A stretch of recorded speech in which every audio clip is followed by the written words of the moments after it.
សូមគោរពនឹងជំរាបសួរទូរទស្សនិកជនដែលកំពុងតាមដានទស្សនានៃការផ្សាយផ្ទាល់របស់ទូរទស្សន៍ Fresh News ជាទីមេត្រីខណៈពេលនេះខ្ញុំបាទពិសិដ្ឋនិងក្រុមការងារ Fresh News កំពុងធ្វើការផ្សាយផ្ទាល់សន្និសីទសារព័ត៌មានស្ដីអំពីបច្ចុប្បន្នភាពនិងវឌ្ឍនភាពរបស់ក្រសួងអភិវឌ្ឍជនបទដែលសន្និសីទនេះត្រូវបានរៀបចំឡើងដោយអង្គភាពអ្នកនាំពាក្យរាជរដ្ឋាភិបាលកម្ពុជាដែលដឹកនាំដោយឯកឧត្តមផៃស៊ីផានបាទសន្និសីទនេះធ្វើឡើងនៅទីស្តីការគណៈរដ្ឋមន្ត្រីបាទដើម្បីបង្ហាញសាធារណជនឲ្យបានជ្រួតជ្រាបពីសមិទ្ធផលការងារក៏ដូចជាទិសដៅការងារដែលសម្រេចបានដោយក្រសួងអភិវឌ្ឍជនបទក្នុងគោលដៅជំរុញលើកស្ទួយយុទ្ធសាស្ត្រចតុកោណដំណាក់កាលទី4របស់រាជរដ្ឋាភិបាលក៏ដូចជាជំរុញគោលនយោបាយអភិបាលកិច្ចល្អផងដែរបាទចង់ដឹងថាតើបច្ចុប្បន្នភាពវឌ្ឍនភាពរបស់ក្រសួងអភិវឌ្ឍជនបទមានដំណើរការយ៉ាងណាហើយនោះជាបន្តទៅនេះសូមអញ្ជើញទូរទស្សនិកជនតាមដានទស្សនាការផ្សាយផ្ទាល់ទាំងស្រុងដូចតទៅ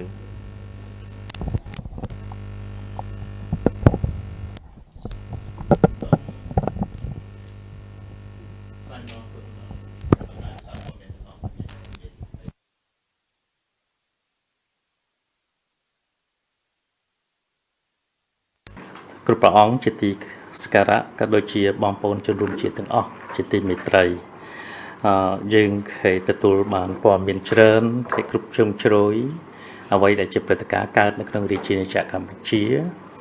ជាការចាប់ផ្ដើមខ្ញុំបាទសូមអធិស្ឋានសូមថ្វាយប្រគេនព្រះថេរានុព្រះគ្រប់ព្រះអង្គគឺយើងសូមធ្វើព្រះពាក្យអរគុណសន្តិភាពអរគុណដល់អគ្គស្ថាបនិកឯសន្តិភាពគឺសម្ដេចអគ្គមហាសេនាបតីតេជោហ៊ុនសែនបើគ្មានសន្តិភាពជាគ្មានអ្វីទាំងអស់នៅក្នុងការកសាងជាតិថ្មីរបស់ប្រជាជាតិរបស់យើងនឹងប្រវត្តិសាស្ត្រថ្មីគឺយើងត្រូវការសន្តិភាពយើងត្រូវការស្ថិរភាពដើម្បីធ្វើការវិវត្តស្រុករបស់យើងនៅថ្ងៃនេះយើងមានដែលអាយដាមបណ្ឌិតច័ន្ទដារ៉ុនរដ្ឋលេខាធិការនិងជាអ្នកនាំពាក្យរបស់ក្រសួងអភិវឌ្ឍជនបទអាយដាមជឿប៉ុមអគ្គនាយកបច្ចេកទេសអាយដាមម៉ាសវណ្ណាប្រធាននាយកដ្ឋានផែនការនិងទំនាក់ទំនងសាធារណៈលោកគង់ភឿនប្រធាននាយកដ្ឋានផ្លូវលំជនបទលោកអេសិនពុទ្ធីប្រធាននាយកដ្ឋានផ្គត់ផ្គង់និងទឹកផ្គត់ផ្គង់ទឹកជនបទដូច្នេះតែជាវេទិកាមួយដែលយើងចង់ដឹងប្រជាពលរដ្ឋដឹងចង់ឮអំពី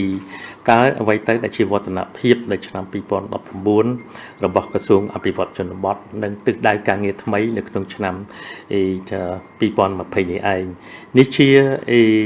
យន្តការមួយដើម្បីជម្រាបជូនសាធារណជនអំពីគណនេយ្យភាពនៃការទទួលខុសត្រូវរបស់ក្រសួងអភិវឌ្ឍជនបទក៏ដូចជាតម្លាភាពដែលយើងបាន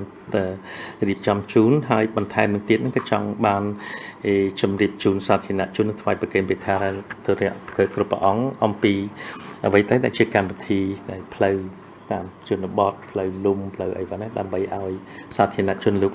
យល់ជ្រាបឲ្យបានកាន់តែច្បាស់ក៏ប៉ុន្តែនឹងមុននឹងចាប់ផ្ដើមនៅវេទិកានេះខ្ញុំបាទសូមជម្រាបជូនឲ្យបន្ថែមទៀតអំពីសេចក្តីប្រកាសព័ត៌មាននៃកិច្ចប្រជុំចង្អៀតគណៈកម្មាធិការគោលនយោបាយសេដ្ឋកិច្ចនិងហិរញ្ញវត្ថុស្ដីអំពីលទ្ធផលនៃការងារកិច្ចព្រមព្រៀងពាណិជ្ជកម្មលើសេរីកម្ពុជាចិននិងគោលការណ៍សម្រាប់ការចរចាជាបន្តគឺក្នុងការដឹកនាំនៅក្នុងទីស្តីការក្រសួងសេដ្ឋកិច្ចនិងហិរញ្ញវត្ថុដោយដឹកនាំដោយអាយដាមអគ្គបណ្ឌិតសុភាចាអ៊ុនពុនមនីរតឧបនាយករដ្ឋមន្ត្រីនិងរដ្ឋមន្ត្រីក្រសួងសេដ្ឋកិច្ចនិងហិរញ្ញវត្ថុហើយនៅក្នុងសាច់រឿងនេះខ្ញុំក៏តែសូមសង្ខេបខ្លីមកទេតែស្អីទៅជាកិច្ចព្រមព្រៀងនៃពាណិជ្ជកម្មសេរីរវាងកម្ពុជាហើយនិងចិននោះគឺកិច្ចព្រមព្រៀងនេះនឹងផ្គត់ផ្ដល់ឲ្យកម្ពុជានៅភាពកាន់តែសម្បូរបែបក្នុងការនាំចេញផលិតផលរបស់ខ្លួនទៅទីផ្សាររបស់ចិនទាំងបរិមាណនិងមុខទំនិញតាមរយៈការផ្ដល់នៅអនុគ្រោះពន្ធប្រសើរជាងមុនបន្ថែមពីនោះកិច្ចព្រមព្រៀងនេះគឺនឹងធ្វើឲ្យប្រសើរឡើងនៅកិច្ចចូលសម្រួលពាណិជ្ជកម្មតាមរយៈការជួយសម្រួលនិងកាត់បន្ថយបែបបទនីតិវិធីនិងវិធានការនានាដែលមិនចាំបាច់ នឹងធ្វើឲ្យរាំងស្ទះដល់លំហូរពាណិជ្ជកម្មទំនិញចំពោះការវិនិយោគកិច្ចព្រមព្រៀងនេះនឹងចូលរួមចំណែកបង្កលក្ខណៈងាយស្រួលដល់វិនិយោគិនដែលមានស្រាប់ក្នុងការពង្រឹងប្រតិបត្តិការរបស់ខ្លួននិងទាក់ទាញវិនិយោគថ្មីបន្ថែមទៀតមកកម្ពុជាដែលនឹងបង្កើតការងារថ្មីបន្ថែមជូនប្រជាពលរដ្ឋតាមរយៈការកែលម្អនិងកិច្ចការពាក់ព័ន្ធនឹងការជំរុញនិងសម្រួលវិនិយោគ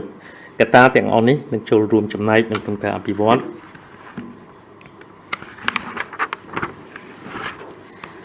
នឹងការបង្កើននៃកំណើនសេដ្ឋកិច្ចជាតិក៏ដូចជាការពន្លឿនដំណើរការនៃការធ្វើសមាហរណកម្មសេដ្ឋកិច្ចកម្ពុជានៅក្នុងតំបន់និងសកលលោកដូច្នេះខ្ញុំសូមថាមិនធ្វើអត្ថាធិប្បាយច្រើនទេនៅក្នុង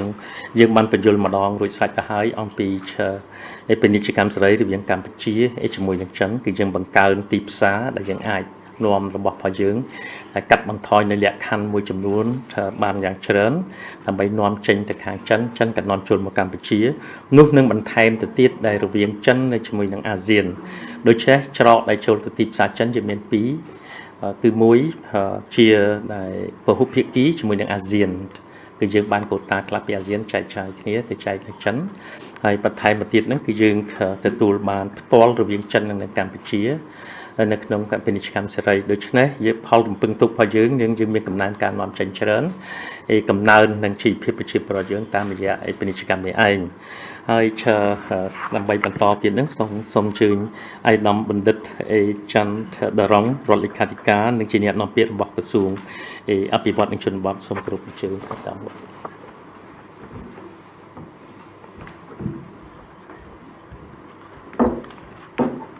ពោះពេកទេ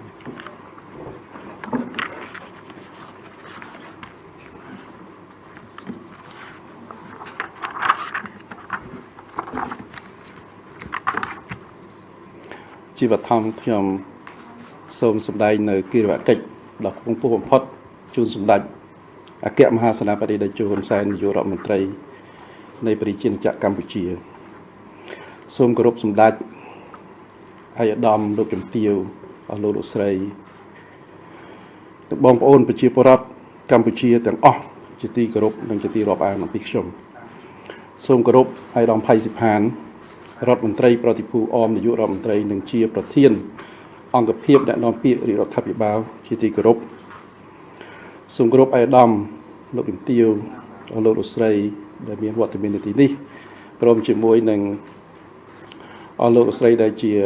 អ្នកសារព័ត៌មានជាតិនិងអន្តរជាតិដែលបានអញ្ជើញចូលរួមនៅក្នុងពេលនេះផងដែរខ្ញុំសូមថ្លែងអំណរគុណសារជាថ្មីចំពោះអាយដាមផៃសិផានរដ្ឋមន្ត្រីប្រតិភូអមនាយករដ្ឋមន្ត្រីនិងជាប្រធានអង្គភិបអ្នកនាំពាក្យរដ្ឋាភិបាលដែលបានផ្ដល់កិត្តិយសនិងឱកាសដល់ក្រសួងអភិវឌ្ឍជនបទដើម្បី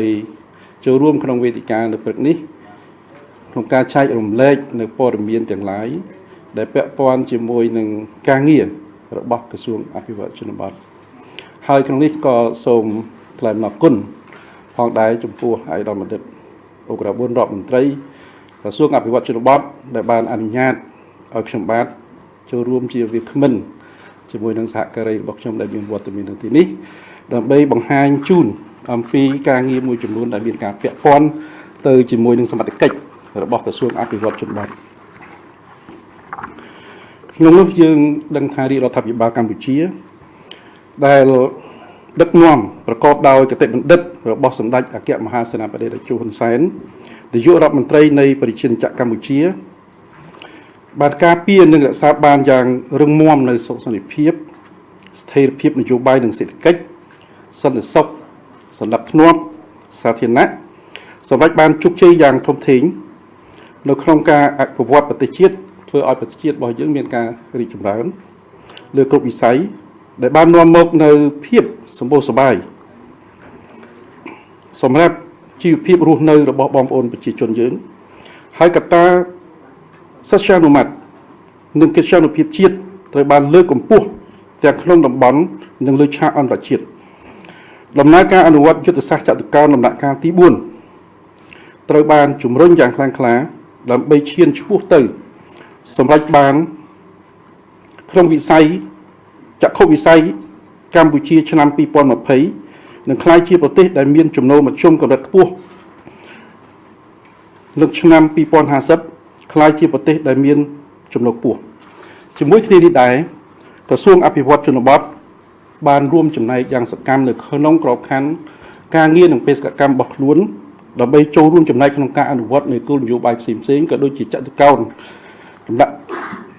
ការទី4របស់រដ្ឋាភិបាលដើម្បីធ្វើឲ្យកម្រិតជីវភាពបងប្អូនប្រជាពលរដ្ឋនៅជនបទមានការ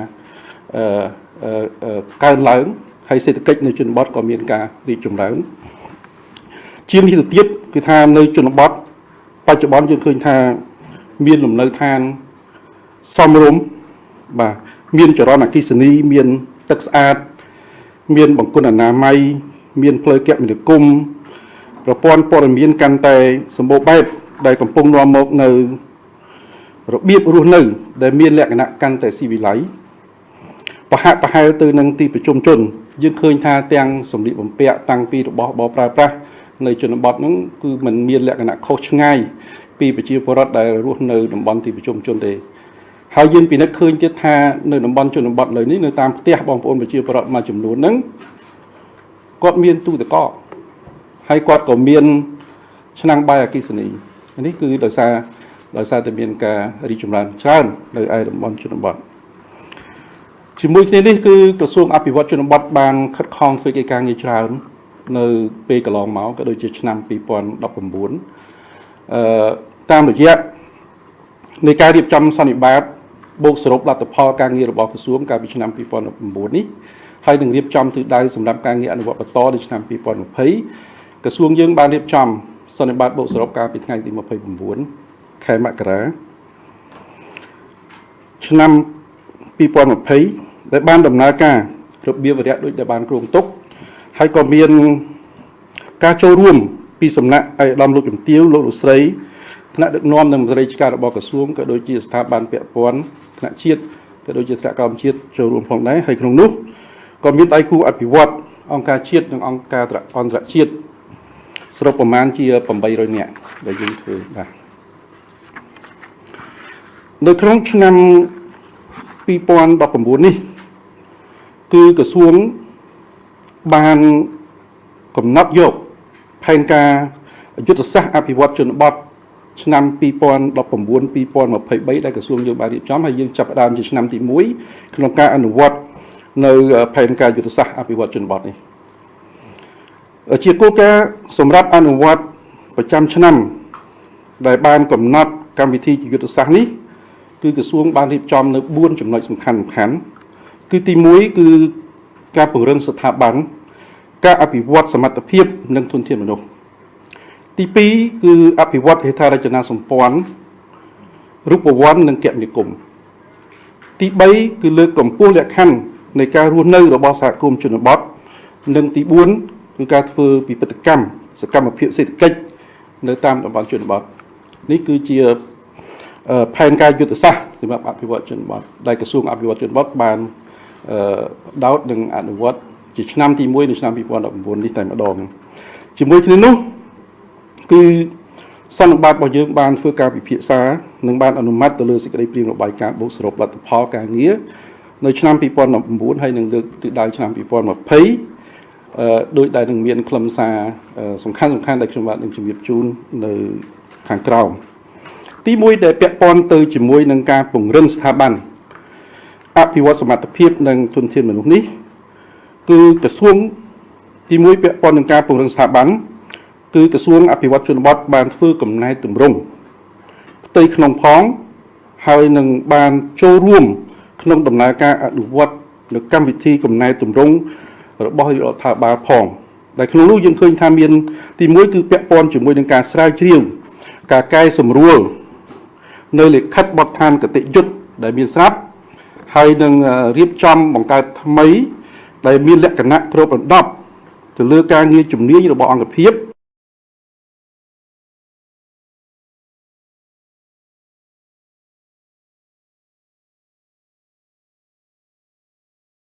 ចំឲ្យមានស្តង់ដារផ្លូវជនបទនិងការរៀបចំធ្វើវិសោធនកម្មអនុក្រឹត្យមួយចំនួនដែលមានការពាក់ព័ន្ធទៅនឹងសមត្ថកិច្ចរបស់ក្រសួងអភិវឌ្ឍជនបទទី2គឺក្រសួងយើងក៏បានបង្កើត ឲ្យមានក្រុមការងារពិភាក្សានិងរៀបចំវិភាគមុខងារនិងថវិកាដើម្បីផ្ទេរទៅឲ្យរដ្ឋបាលក្រុងស្រុកខណ្ឌស្របតាមអនុក្រឹត្យចំនួន3គឺ1អនុក្រឹត្យលេខ182អនក្របកចុះថ្ងៃទី2ខែធ្នូឆ្នាំ2019ស្ដីពីមុខងារនិងរចនាសម្ព័ន្ធរដ្ឋបាលក្រុងទី2គឺអនុក្រឹត្យលេខ183អនក្របកចុះថ្ងៃទី2ខែធ្នូឆ្នាំ2019ដែលស្ដីអំពីមុខងារនិងរចនាសម្ព័ន្ធរដ្ឋបាលនៃរាជធានីភ្នំពេញនិងអនុក្រឹត្យទី3គឺអនុក្រឹត្យលេខ184អនក្របកចុះថ្ងៃទី2ខែធ្នូឆ្នាំ2019ស្ដីពីមុខងារនិងរចនាសម្ព័ន្ធរដ្ឋបាលស្រុកជាមួយគ្នានេះគឺយើងបានសម្រេចនៅក្នុងការផ្ទេរមុខងារចំនួន3ទៅក្នុងឆ្នាំកន្លងមកនេះ2019ទៅឲ្យរដ្ឋបាលក្រុងស្រុកខណ្ឌរួមមានគឺទី1គឺយើងផ្ទេរមុខងារផ្ដល់សេវាអនាម័យជនបទគឺត្រូវបំផុសឲ្យបញ្ឈប់ការបន្ទោបង់ពីវាពីការនិងការសាងសង់ថែទាំនិងជួសជុលបង្គន់អនាម័យសាធារណៈនេះគឺភារកិច្ចទី1ដែលយើងបានផ្ទេរទី2មុខងារក្នុងការថែទាំនិងជួសជុលសំណង់ផ្គត់ផ្គង់ទឹកគ្រប់ប្រភេទនិងទី3គឺមុខងារថែទាំផ្លូវជនបទជាលក្ខណៈប្រចាំចំពោះតែផ្លូវដែលតភ្ជាប់ពីភូមិទៅភូមិហើយនឹងផ្លូវនៅក្នុងភូមិគ្រប់ប្រភេទលើកលែងតែផ្លូវក្រៅកស៊ូនិងបេតុងទេដែលត្រូវស្ថិតនៅក្រោមការសមត្ថកិច្ចរបស់ក្រសួងអភិវឌ្ឍជនបទនៅក្នុងការផ្ទេរមុខងារនេះគឺក្រសួងបានរៀបចំធ្វើឡើងចំនួន2លើកគឺលើកទី1គឺយើងផ្ទេរការធ្វើប្រតិភូកម្មនេះទៅដល់ស្រុកចំនួន20នៅក្នុងឆ្នាំ2019ហ្នឹងណានិងផ្ទេរឲ្យដល់គ្រប់ក្រុងស្រុកខណ្ឌទាំង203នៅទូទាំងប្រទេសគឺថាចាប់ពីឆ្នាំ2020នេះតទៅទី3ពាក់ព័ន្ធជាមួយនឹងការកែតម្រង់ហិរញ្ញវត្ថុសាធារណៈក្រសួងក៏បានសម្រេចលទ្ធផលល្អក្នុងនោះគឺយើងបានរៀបចំនិងអនុវត្តផែនការសកម្មភាពដំណាក់កាលទី3ដែលយើងហៅថា MAP 3បានទាំងស្រុងជាពិសេសការអនុវត្តវិធីគ្រប់គ្រងប្រព័ន្ធព័ត៌មានហិរញ្ញវត្ថុ FMIS ផែនការយុទ្ធសាស្ត្រថវិកា3ឆ្នាំរំកិលដែលយើងហៅថា BSP និងផែនការថវិកាប្រចាំឆ្នាំ BPB ស្របតាមសិទ្ធិនាករនិងការវិភាគថវិកាដែលបានគ្រោងទុកនឹងឈានឆ្ពោះទៅសម្រេចគោលបំណងគោលនយោបាយរបស់ក្រសួង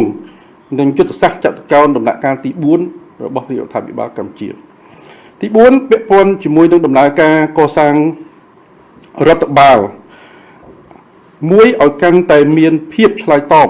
មានប្រសិទ្ធភាពនិងប្រសិទ្ធផលនិងជំនឿទុកចិត្តនិងមានឆន្ទៈម្ចាស់ការនិងមនសិការវិជ្ជាជីវៈក្នុងការផ្ដល់សេវាសាធារណៈជូនប្រជាពលរដ្ឋក្រសួងគឺបានធ្វើការពង្រឹងការគ្រប់គ្រងនិងចាត់ចែងការងារកែលម្អការគ្រប់គ្រងជំនាញនិងចំនួនមន្ត្រីរាជការស្របតាមគោលការណ៍ច្បាប់សហលក្ខន្តិកៈរបស់មន្ត្រីរាជការស៊ីវិលនិងបទបញ្ញត្តិជាធរមានដែលក្នុងនោះគឺយើងធ្វើការចុះតាមដានការពង្រឹងវត្តមាននិងមន្ត្រីរាជការនៅតាមអង្គភាពក្រៅអវក្រសួងស្របទៅតាមអនុក្រឹត្យលេខ56ស្ដីពីការគ្រប់គ្រងវត្តមានមន្ត្រីរាជការនិងមន្ត្រីជាប់កិច្ចសន្យាអនុក្រឹត្យលេខ217ស្ដីពីរបបនៃការសូត្រច្បាប់និងការអនុញ្ញាតច្បាប់ឈប់សម្រាកគ្រប់ប្រភេទរបស់មន្ត្រីរាជការនៃប្រជាជាតិកម្ពុជាពាក់ព័ន្ធជាមួយនឹងការងារបណ្ដុះបណ្ដាលនិងស្រាវជ្រាវទី1គឺការងារបណ្ដុះបណ្ដាលមន្ត្រីរាជការគឺយើងមានចែកជា2គឺបណ្ដុះបណ្ដាលនៅក្នុងប្រទេសផងនិងបណ្ដុះបណ្ដាលនៅក្រៅប្រទេសផងជាមួយនឹងការងារបណ្ដុះបណ្ដាលមន្ត្រីរាជការនៅក្នុងប្រទេសគឺក្រសួងយើងបានរៀបចំដោយផ្ទាល់និងបានចូលរួមសហការជាមួយនឹងបណ្ដាក្រសួងស្ថាប័នពាក់ព័ន្ធក៏ដូចជាជាមួយអង្គការដៃគូអភិវឌ្ឍនិងអង្គការមិនមែនរដ្ឋាភិបាលមួយចំនួននៅការបណ្ដុះបណ្ដាលក្នុងប្រទេសបានចំនួន63វគ្គដែលក្នុងនោះគឺមានវគ្គបណ្ដុះបណ្ដាលចំនួន21វគ្គ សិក្ខាសាលាផ្សព្វផ្សាយបាន42វគ្គទន្ទឹមនេះក្រសួងក៏បានបញ្ជូនមន្ត្រីទៅចូលរួមវគ្គបណ្ដុះបណ្ដាលនិងសិក្ខាសាលាទស្សនកិច្ចសិក្សាដែលរៀបចំដោយក្រសួងស្ថាប័នផ្សេងៗសរុបបានចំនួន816វគ្គផងដែរចំណែកឯការបណ្ដុះបណ្ដាលមន្ត្រីរាជការនៅក្រៅប្រទេសវិញគឺក្រសួងបានចាត់បញ្ជូនឲ្យមន្ត្រីទៅចូលរួមវគ្គបណ្ដុះបណ្ដាលនៅក្រៅប្រទេសបានមួយចំនួនគឺវគ្គបណ្ដុះបណ្ដាលរយៈពេលខ្លីដែលមានរយៈពេលតិចជាង6ខែគឺបានចំនួន13លើកដែលមានអ្នកចូលរួមសរុបចំនួន37នាក់ក្នុងនោះយើងឃើញមានស្ត្រីចំនួន7នាក់ពាក់ព័ន្ធជាមួយនឹងសិក្ខាសាលាចំនួន10លើកដែលមានអ្នកចូលរួមសរុបចំនួន34នាក់មានស្រីចំនួន10នាក់ទី3គឺទស្សនកិច្ចសិក្សាបានចំនួន3លើកដែលមានអ្នកចូលរួមសរុប4នាក់និងទី4គឺការបណ្ដុះបណ្ដាលរយៈពេលវែងបានន័យថាថ្នាក់បញ្ញាបត្រជាន់ខ្ពស់នៅប្រទេសកូរ៉េនិងប្រទេសចិនគឺបានចំនួន3លើកដែលមានអ្នកចូលរួមសរុបចំនួន4នាក់ក្នុងនោះគឺមានស្រី3នាក់នៅក្នុងនេះដែរគឺយើងមានការបណ្ដុះបណ្ដាលប្រជាពលរដ្ឋនៅជនបទបាទនៅក្នុងយុទ្ធសាស្ត្រទី1ហ្នឹងគឺយើងមានការបណ្ដុះបណ្ដាលមន្ត្រីរាជការផងទាំងក្នុងប្រទេសក្រៅប្រទេសហើយនឹងបណ្ដុះបណ្ដាលប្រជាពលរដ្ឋនៅតំបន់ជនបទជាមួយគ្នានេះគឺក្រសួងបានរៀបចំឡើងដើម្បីធានាបាននៅការប្រកួតប្រជែងក្នុងទីផ្សារពលកម្មសេវាកម្មនិងអាជីវកម្មខ្នាតតូចដែលមានលក្ខណៈកាន់តែបើកចំហធំទូលាយចំពោះមុខក្រសួងបានយកចិត្តទុកដាក់យ៉ាងខ្លាំងក្នុងការផ្ដល់អាទិភាពលើការងារ4សំខាន់ទី1គឺបណ្ដុះបណ្ដាលជំនាញវិជ្ជាជីវៈរយៈពេលខ្លីនិងមធ្យមដើម្បីឆ្លើយតបបានទៅនឹងតម្រូវការទីផ្សារការងារនៅក្នុងប្រទេសរបស់យើងទី2គឺអភិវឌ្ឍជំនាញបច្ចេកទេសសម្រាប់មនុស្សគ្រប់វ័យដើម្បីបង្កើតឱកាសការងារនិងប្រើប្រាស់ឲ្យអស់នៅសក្តានុពលដែលមានទី3គឺពង្រឹងគុណភាពនៃវគ្គបណ្ដុះបណ្ដាលនិងទី4គឺលើកកម្ពស់គុណតម្លៃសិក្សាស្រាវជ្រាវនិងនវានុវត្តន៍សម្រាប់បច្ចេកវិទ្យាថ្មីជាមួយគ្នានេះដែរខ្ញុំក៏មានកិត្តិយសចង់ជំរាបជូនសាធារណជនផងដែរថាបច្ចុប្បន្ននេះគឺក្រសួងអភិវឌ្ឍជនបទគឺយើងមានមជ្ឈមណ្ឌលបណ្ដុះបណ្ដាលវិជ្ជាជីវៈដល់បងប្អូនប្រជាពលរដ្ឋនឹងនៅទូទាំងប្រទេសនេះមានចំនួន12មជ្ឈមណ្ឌលនៅក្នុងនោះគឺយើងមានមជ្ឈមណ្ឌលអភិវឌ្ឍជនបទកម្ពុជាកូរ៉េដែលយើងទទួលបានជំនួយសំណងពីសាធារណរដ្ឋកូរ៉េទី2គឺមាននៅខេត្តព្រៃវែងខេត្តស្វាយរៀងខេត្តកំពង់ចាមខេត្តកំពង់ស្ពឺខេត្តតាកែវខេត្តបាត់ដំបងខេត្តពោធិ៍សាត់ខេត្តកំពតខេត្តកំពង់ធំខេត្តបន្ទាយមានជ័យខេត្តសៀមរាបដែលបានដំណើរការបើកវគ្គបណ្ដុះបណ្ដាលរយៈពេលខ្លីនិងរយៈពេលវែងនៅលើមុខវិជ្ជាសំខាន់គឺថានៅក្នុងមជ្ឈមណ្ឌលទាំង12ហ្នឹងគឺយើងមានមុខវិជ្ជាសំខាន់ដើម្បីឆ្លើយតបទៅនឹងតម្រូវការចាំបាច់ជាមូលដ្ឋានរបស់បងប្អូនប្រជាពលរដ្ឋនៅជនបទនោះមានចំនួន28មុខអញ្ចឹងខ្ញុំសូមជម្រាបជូនថាតើ28មុខជំនាញហ្នឹងមានស្អីខ្លះបាទទី1គឺការអភិវឌ្ឍសហគមន៍ទី2ពាក់ព័ន្ធជាមួយនឹងបច្ចេកទេសចិញ្ចឹមមាន់បាទជប់មាន់បច្ចេកទេសចិញ្ចឹមត្រីបច្ចេកទេសដាំត្រសក់បច្ចេកទេសចិញ្ចឹមកង្កែបនិងអន្ទង់បច្ចេកទេសកែច្នៃម្ហូបអាហារបច្ចេកទេសចិញ្ចឹមទាបច្ចេកទេសផលិតសាប៊ូលាងដៃបច្ចេកទេសបណ្ដុះផ្សិតបច្ចេកទេសដាំបន្លែតាមបែបទំនើបកម្មបច្ចេកទេសចិញ្ចឹមនិងភ្ញាស់កូនមាន់កាត់ដេរសម្លៀកបំពាក់អ៊ុតសក់និងកែសម្ផស្សកុំព្យូទ័រសម្រាប់ការងាររដ្ឋបាលភាសាអង់គ្លេសបច្ចេកទេសចិញ្ចឹមនិងព្យាបាលជ្រូកបច្ចេកទេសធ្វើជីកំប៉ុស្តបច្ចេកទេសចិញ្ចឹមនិងព្យាបាលមាន់ជួសជុលម៉ូតូគ្រប់ប្រភេទជួសជុលគ្រឿងម៉ាស៊ីនខ្នាតតូចជួសជុលវិទ្យុម៉ាញ៉េនិងទូរទស្សន៍ផលិតគ្រឿងសង្ហារឹមធ្វើពីឫស្សីបច្ចេកទេសដាំដំណាំស្រូវបច្ចេកទេសជួសជុលនិងថែទាំអណ្ដូងស្នប់បច្ចេកទេសដាំដំណាំគ្រួសារ บច្ចេកទេសកាត់សក់បរោះបច្ចេកទេសបណ្ដុះកូនឈើនិងផ្សំមែកឈើនិងបច្ចេកទេសចិញ្ចឹមក្តាមថ្មនេះ28មុខជំនាញសំខាន់ដែលយើងបាននឹងកំពុងធ្វើការបណ្ដុះបណ្ដាលនៅក្រោមកម្មវិធីបណ្ដុះបណ្ដាលរបស់មជ្ឈមណ្ឌលរបស់យើងទាំង12នៅបណ្ដាខេត្តទាំង12ដែលខ្ញុំបានជម្រាបជូនពីខាងដើមនេះបាទពាក់ព័ន្ធទៅនឹងផែនការយុទ្ធសាស្ត្រអភិវឌ្ឍជនបទទី2គឺពាក់ព័ន្ធទៅនឹងការងារអភិវឌ្ឍហេដ្ឋារចនាសម្ព័ន្ធរូបវន្តនិងគមនាគមន៍នៅក្នុងនេះសំខាន់គឺមានពាក់ព័ន្ធទៅជាមួយនឹងការអភិវឌ្ឍនិងគ្រប់គ្រងទៅលើបញ្ហាផ្លូវជនបទបាទផ្លូវជនបទខ្ញុំជឿយកឱកាសនេះសូមជំរាបជូនសាធារណជនផងដែរថាដោយមួយដែលហៅថាផ្លូវជនបទបាទផ្លូវជនបទគឺជាផ្លូវដែលតភ្ជាប់ពីផ្លូវខេត្តពីផ្លូវជាតិផ្លូវខេត្តទៅកាន់ក្រុងសុខខណ្ឌផ្លូវដែលតភ្ជាប់ពីក្រុងសុខខណ្ឌទៅដល់ក្រុងសុខខណ្ឌផ្លូវដែលតភ្ជាប់ពីក្រុងសុខខណ្ឌទៅឃុំសង្កាត់តភ្ជាប់ពីឃុំសង្កាត់ទៅឃុំសង្កាត់តភ្ជាប់ពីឃុំសង្កាត់ទៅភូមិផ្លូវតភ្ជាប់ពីភូមិទៅភូមិនិងផ្លូវក្នុងភូមិនេះគឺជានិយមន័យផ្លូវជនបទបាទហើយផ្លូវជនបទនេះយើងមិនមែនថាផ្លូវជនបទនឹងប្រហែលជាផ្លូវដីផ្លូវអទេសផ្លូវអីទេផ្លូវជនបទឥឡូវនេះមានទាំងផ្លូវក្រៅកស៊ូ2ជាន់ផងមានទាំងផ្លូវក្រៅបេតុងផងបាទសមត្ថកិច្ច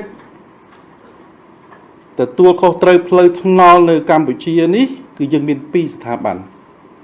គឺមានក្រសួងសាធារណការនិងដឹកជញ្ជូនដែលលោកទទួលខុសត្រូវទៅលើផ្លូវជាតិហើយនិងផ្លូវខេត្តហើយនិងផ្លូវដទៃទៀតដែលមានការពាក់ព័ន្ធជាមួយនឹងការទទួលខុសត្រូវរបស់ក្រសួងសាធារណការនិងដឹកជញ្ជូនរីឯផ្លូវជនបទគឺស្ថិតក្រោមការទទួលខុសត្រូវរបស់ក្រសួងអភិវឌ្ឍជនបទយើងមើលឃើញថាតាមរយៈការធ្វើបច្ចុប្បន្នភាពបញ្ជីសារពើភ័ណ្ឌរបស់ក្រសួងដែលបានធ្វើជាប្រចាំគិតមកដល់ពេលនេះគឺផ្លូវជនបទរបស់យើងមាន 46,150 គីឡូម៉ែត្រហើយបើសិនបើយើងធ្វើការប្រៀបធៀបទៅនឹងផ្លូវថ្នល់បណ្ដាញផ្លូវថ្នល់ទាំងអស់ដែលមាននៅប្រជាជាតិកម្ពុជាយើងឃើញថាយើងមានប្រមាណជា 73.90% នៃបណ្ដាញផ្លូវថ្នល់ទាំងអស់នៅប្រជាជាតិកម្ពុជាបាទក្នុងនោះយើងឃើញថាមកដល់ពេលនេះផ្លូវដែលយើងបានក្រាលកស៊ូហើយក្រាលបេតុងនឹងមានប្រមាណជាជាង 2000 បាទក្នុងនោះខ្ញុំសូមបញ្ជាក់តួលេខផ្លូវដែលក្រាលកស៊ូមួយជាន់នេះយើងមាន 362 គីឡូម៉ែត្រផ្លូវដែលក្រាលកស៊ូ2ជាន់ដែលយើងហៅថា DBST ហ្នឹងយើងមាន 1709 គីឡូម៉ែត្រហើយផ្លូវក្រាលបេតុងហ្នឹងយើងមាន 404.73 គីឡូម៉ែត្របាទអញ្ចឹងយើងពិនិត្យមើលជាលេខរួមឃើញថានៅក្នុងចំណោមផ្លូវជនបទ 46,150 គីឡូម៉ែត្រនេះមកដល់ពេលនេះយើងមានផ្លូវដែលក្រាលកស៊ូក្រាលបេតុងហ្នឹងប្រមាណជា 3.5% នៅឡើយបាទចំណងនេះខ្ញុំសូមជំរាបជូនផងដែរថាឥឡូវនេះបើសិនបើយើងពិនិត្យមើលទៅនៅតំបន់ជនបទប្រជាកសិកររបស់យើងគាត់ធ្វើដំណើរទៅធ្វើស្រែចម្ការរបស់គាត់ឥឡូវមិនមែនដូចពីមុនទេណាពីមុនបោះអាទិះគោពីមុនដើរឬក៏ជិះកង់ក៏ប៉ុន្តែឥឡូវនេះតាមរយៈដែលខ្ញុំបានមើលឃើញនៅកន្លែងដែលខ្ញុំធ្លាប់ទៅព្រោះខ្ញុំធ្វើការនៅក្រសួងអភិវឌ្ឍជនបទគឺខ្ញុំតែងតែចុះទៅតាមតំបន់ជនបទយើងឃើញថាប្រជាពលរដ្ឋលោកជិះម៉ូតូគាត់ជិះឡានគាត់ជិះគោយន្តគាត់ជិះត្រាក់ទ័រទៅធ្វើស្រែចម្ការវាខុសពីលើកមុនហើយឥឡូវនេះយើងមើលឃើញទៀតថាប្រជាពលរដ្ឋភ្ជួរស្រែចម្ការនេះគឺដូចជាអត់មានឃើញគោទេណាអត់មានឃើញភ្ជួរនឹងគោអត់ឃើញភ្ជួរនឹងក្របីទេអានេះតាមរយៈខ្ញុំឃើញប៉ុន្តែគេលោកអស់លោក មើលឃើញនៅកន្លែងណាផ្សេងទៀតខ្ញុំអត់ដឹងទេប៉ុន្តែអ្វីដែលខ្ញុំបានមើលឃើញគឺអត់ទេគឺគាត់ព្យួរនឹងត្រាក់ទ័រគាត់ព្យួរនឹងគោយន្តបាទអញ្ចឹងយើងពិនិត្យឃើញថាជារួមជីវភាពបងប្អូនប្រជាពលរដ្ឋនៅជនបទមានការកើនឡើងហើយដោយសារផ្លូវថ្នល់របស់យើងក៏ធ្វើបានច្រើនអញ្ចឹងគឺងាយស្រួលក្នុងការគាត់ធ្វើដំណើរក្នុងការជិះម៉ូតូឬក៏បើកឡានឬក៏បើកគួយយន្តឬក៏បើកត្រាក់ទ័រទៅកាន់ស្រែចម្ការរបស់គាត់ដោយសារតែផ្លូវថ្នល់របស់យើងមានការកែលម្អច្រើនទោះបីថាมันមានផ្លូវកៅស៊ូมันមានផ្លូវបេតុងក្តីក៏យើងមានផ្លូវគ្រួក្រហមនិងមានផ្លូវកម្រាលផ្សេងៗទៀតដែលធ្វើឲ្យគាត់មានលក្ខណៈងាយស្រួលក្នុងការប្រើប្រាស់នៅយានយន្តទាំងអស់នោះបាទហើយមួយទៀតយើងឃើញថាតំបន់មួយចំនួនគឺបងប្អូនប្រជាពលរដ្ឋលោកមិនមានការព្រួយបារម្ភថាំងនៅរដូវប្រាំងហុយនៅរដូវវស្សាបែកផុកព្រោះដោយសារតំបន់នោះគឺយើងបានធ្វើជាផ្លូវបេតុងហើយយើងធ្វើផ្លូវកៅស៊ូហើយអញ្ចឹងគឺបញ្ហាទាំងពីរនេះគឺនឹងមិនមានទេបាទមិនមានទេក៏ប៉ុន្តែរាជរដ្ឋាភិបាលតាមរយៈក្រសួងអភិវឌ្ឍជនបទបន្តខិតខំជំរុញការអភិវឌ្ឍផ្លូវជនបទនេះឲ្យកាន់តែបានច្រើនជាងនេះទៅទៀតដើម្បីឆ្លើយតបទៅនឹងតម្រូវការចាំបាច់ជាមូលដ្ឋានរបស់បងប្អូនប្រជាពលរដ្ឋនៅជនបទឲ្យស្របទៅនឹងកំណើនសេដ្ឋកិច្ចនិងការអភិវឌ្ឍប្រទេសជាតិរបស់យើងនៅក្នុងនេះក្រសួងអភិវឌ្ឍជនបទទៅលើការងារអភិវឌ្ឍនិងគ្រប់គ្រងផ្លូវជនបទនេះគឺយើងក្នុងឆ្នាំ2019នេះយើងមានប្រើប្រាស់ថវិកាពីរប្រភេទបានថាទី1គឺថវិការបស់រាជរដ្ឋាភិបាលដែលយើងហៅថាថវិកាជាតិនៅក្នុងនោះគឺយើងបានធ្វើការសាងសង់នៅហេដ្ឋារចនាសម្ព័ន្ធសេដ្ឋកិច្ចជាច្រើនមានដូចជាស្ពានបេតុងយើងធ្វើបានចំនួន19កន្លែងនៅឆ្នាំ2019សរុបប្រវែងគឺបាន840ម៉ែត្រហើយបានសាងសង់សំណង់សិល្បកម្មបានចំនួន494កន្លែងនិងការស្ថាបនាផ្លូវជនបទចំនួន100គម្រោងដែលមានប្រវែងសរុប518.19 គីឡូម៉ែត្រនៅក្នុងនោះគឺមានផ្លូវក្រាលកៅស៊ូ2ជាន់បានប្រវែង101.16 គីឡូម៉ែត្រផ្លូវក្រាលបេតុងបាន29.91 គីឡូម៉ែត្រនិងផ្លូវក្រាលគ្រួក្រហមបានប្រវែង387.12 គីឡូម៉ែត្រនេះគឺយើងអនុវត្តសម្រាប់បាននៅក្នុងឆ្នាំ2019ទី2ពាក់ព័ន្ធជាមួយនឹងការងារថែទាំសំណង់សិល្បកម្មដែលមានលក្ខណៈខួបគឺក្រសួងសម្រាប់បានចំនួន58កន្លែងហើយការងារថែទាំផ្លូវជនបទមានលក្ខណៈខួបសម្រាប់បាន68ខ្សែប្រវែងសរុបចំនួន409.15 គីឡូម៉ែត្រ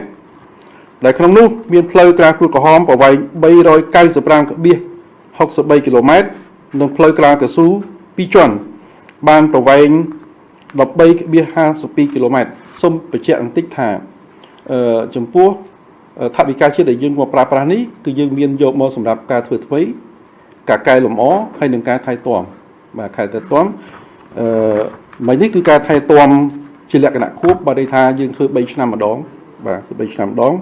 ហើយបន្តមកទៀតគឺមានការថែទាំផ្លូវជនបទរបស់យើងជាលក្ខណៈប្រចាំគឺយើងធ្វើជាប់ជាប្រចាំតែម្ដងផ្អែកទៅលើស្ថានភាពផ្លូវដែរជួនកាលផ្លូវនឹងវាអត់ខូចយើងក៏អត់ធ្វើដែរប៉ុន្តែបើផ្លូវនឹងខូចខ្លាំងក៏យើងចាប់ផ្ដើមជាអតិភិបដើម្បីធ្វើការថែទាំនិងជួសជុលបន្ទាន់សម្រាប់ការងារថែទាំប្រចាំនេះគឺយើងសម្រេចបាននៅក្នុងឆ្នាំ2019គឺបានថែទាំប្រចាំបាន327ខ្សែដែលស្មើនឹង2811.23 គីឡូម៉ែត្រដែលក្នុងនោះយើងបានធ្វើការថែទាំប្រចាំទៅលើផ្លូវគូក្រហមបាន2233.59 គីឡូម៉ែត្រនិងផ្លូវកៅស៊ូបាន577.64 គីឡូម៉ែត្រហើយការងារថែទាំទាំងពីរប្រភេទនេះបានន័យថាទាំងថែទាំគូផងទាំងថែទាំប្រចាំផងគឺបានជួយសម្រួលដល់ការធ្វើដំណើរបងប្អូនប្រជាពលរដ្ឋធ្វើឲ្យស្ថានភាពផ្លូវរបស់យើងមានលក្ខណៈល្អប្រសើរបាទហើយប្រជាពលរដ្ឋធ្វើដំណើរទៅកាន់ទីផ្សារធ្វើដំណើរទៅកាន់កន្លែងស្រែចម្ការរបស់គាត់ធ្វើដំណើរទៅកាន់ កន្លែងផ្ដល់សេវាឬក៏វត្តអារាមឬក៏កន្លែងណាផ្សេងៗទៀតហ្នឹងគឺមានលក្ខណៈងាយស្រួលហើយចំណេញទាំងពេលវេលានិងថវិកាក្នុងការធ្វើដំណើរឬការដឹកជញ្ជូនការធ្វើដំណើរផ្សេងៗរបស់បងប្អូនប្រជាពលរដ្ឋហើយក៏អាចលើកទឹកចិត្តជួយទៅដល់ប្រជាពលរដ្ឋហ្នឹងបញ្ជូនកូនរបស់គាត់ទៅសាលារៀនព្រោះអីត្រូវការជិះកង់ហ្នឹងវារយៈពេលខ្លីព្រោះផ្លូវវាល្អណាការធ្វើដំណើរទៅពេទ្យហ្នឹងក៏បានលឿននិងទៅកាន់ទីកន្លែងផ្សេងៗហ្នឹងក៏បានឆាប់រហ័សនេះចំណេញទាំងពេលវេលាចំណេញទាំងថវិកាបាទជាមួយគ្នានោះយើងក៏មានកម្មវិធីមួយគេហៅថាកម្មវិធីជួសជុលបន្ទាន់ដែលបានច្រើនកន្លែងក្នុងនោះគឺយើងឃើញមានយើងជួសជុលបន្ទាន់ផ្លូវបានប្រវែង285.14 គីឡូម៉ែត្រនិងលូមូលបានចំនួន23កន្លែងលូប្រអប់បានចំនួន1កន្លែងនិងស្ពានបានចំនួន9កន្លែងនោះទើបនៅទូទាំងប្រទេសពុំដែលមានការដាច់ផ្លូវបាក់ស្ពានដាច់លូដែលបង្កឲ្យមានការរាំងស្ទះចរាចរណ៍រយៈពេលយូរទេព្រោះអីយើងដឹងថាពេលដែលមានទឹកជំនន់មកអញ្ចឹងទៅវាធ្វើឲ្យផ្លូវរបស់យើងកន្លែងខ្លះវាហូរដាច់លូរបស់យើងនឹងក៏វាខូចអញ្ចឹងហើយយើងមានអកញ្ចប់ថវិកាជួសជុលបន្ទាន់នោះដើម្បីដោះស្រាយបញ្ហានឹងភ្លាមតែម្ដងដើម្បីសម្រួលចរាចរណ៍និងភ្ជាប់ទំនាក់ទំនងចរាចរណ៍ជួយបងប្អូនប្រជាពលរដ្ឋមិនឲ្យមានផលលំបាកនៅក្នុងការតភ្ជាប់ផ្លូវរបស់យើងឡើងវិញដែលប្រជាពលរដ្ឋត្រូវការពេលយូរនោះទេពាក់ព័ន្ធនឹងការងារផ្លូវនេះដែរគឺក្រសួងអភិវឌ្ឍជនបទយើងមានគម្រោងសាច់ប្រាក់ពលកម្មដែលយើងហៅថាcash for work គឺបានផ្ដល់សារៈសំខាន់យ៉ាងធំធេងទៅដល់ការអភិវឌ្ឍសហគមន៍មូលដ្ឋាននិងបានផ្ដល់ឱកាសការងារដែលបង្កលក្ខណៈឲ្យប្រជាពលរដ្ឋរបស់យើងនឹងមានលទ្ធភាពទទួលបាននៅប្រាក់កម្រៃបន្ថែមហើយមានការងារមានប្រាក់កម្រៃបន្ថែមហើយដើម្បីកាត់បន្ថយការធ្វើចំណាកស្រុកនិងចំណាកប្រទេសហើយបានចូលរួមចំណែកនៅក្នុងការលើកកម្ពស់ជីវភាពរស់នៅនិងមានសុខុមាលភាពរបស់ប្រជាជនផងដែរនៅតំបន់ជនបទទី5ពាក់ព័ន្ធជាមួយនឹងការរៀបចំការគ្រប់គ្រងបញ្ជីសារពើភ័ណ្ឌផ្លូវជនបទតាមប្រព័ន្ធព័ត៌មានវិទ្យាសម្រាប់ការរៀបចំផែនការថែទាំនិងជួសជុលផ្លូវជនបទទៅតាមអតិភិបដែលជាតម្រូវការចាំបាច់និងសក្តានុពលនៃខ្សែផ្លូវនីមួយៗគឺក្រសួង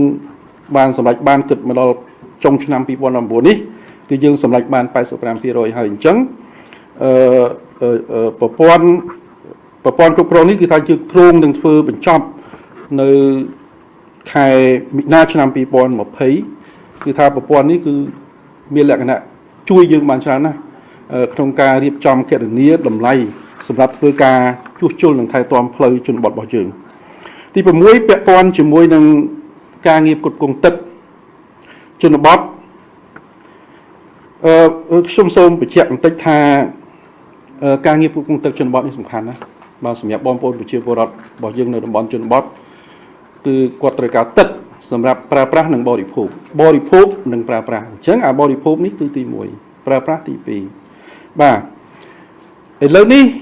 គឺយើងពិនិត្យមើលឃើញថាប្រជាពលរដ្ឋយើងនៅជនបទនោះគឺគាត់ទទួលបានទឹកប្រើប្រាស់នេះដូចជាមានលក្ខណៈសមរម្យដែរហើយណាបើសិនបើយើងធ្វើការប្រៀបធៀបកាលពី10-20ឆ្នាំមុនប្រជាពលរដ្ឋនៅជនបទភាគច្រើនគឺស្ត្រីនិងកុមារដែលគាត់មានភារកិច្ចនៅក្នុងការដងទឹកយកមកប្រើប្រាស់ក្នុងគ្រួសារពីព្រោះបរិបទភាគច្រើនគឺចេញទៅធ្វើស្រែធ្វើចម្ការឬក៏ទៅរកការងារធ្វើនៅខាងក្រៅអញ្ចឹងអាភារកិច្ចនៃការដងទឹកសម្រាប់ប្រើនេះគឺស្ត្រីនិងកុមារភាគច្រើនកាលពីមុនគាត់ធ្វើដំណើរទៅឆ្ងាយ1គីឡូ2គីឡូអីចឹងរែកផងទូលផងយួរផងតម្រាំតែមកដល់ផ្ទះក៏ពុបតាមផ្លូវនឹងអស់ពាក់កណ្ដាល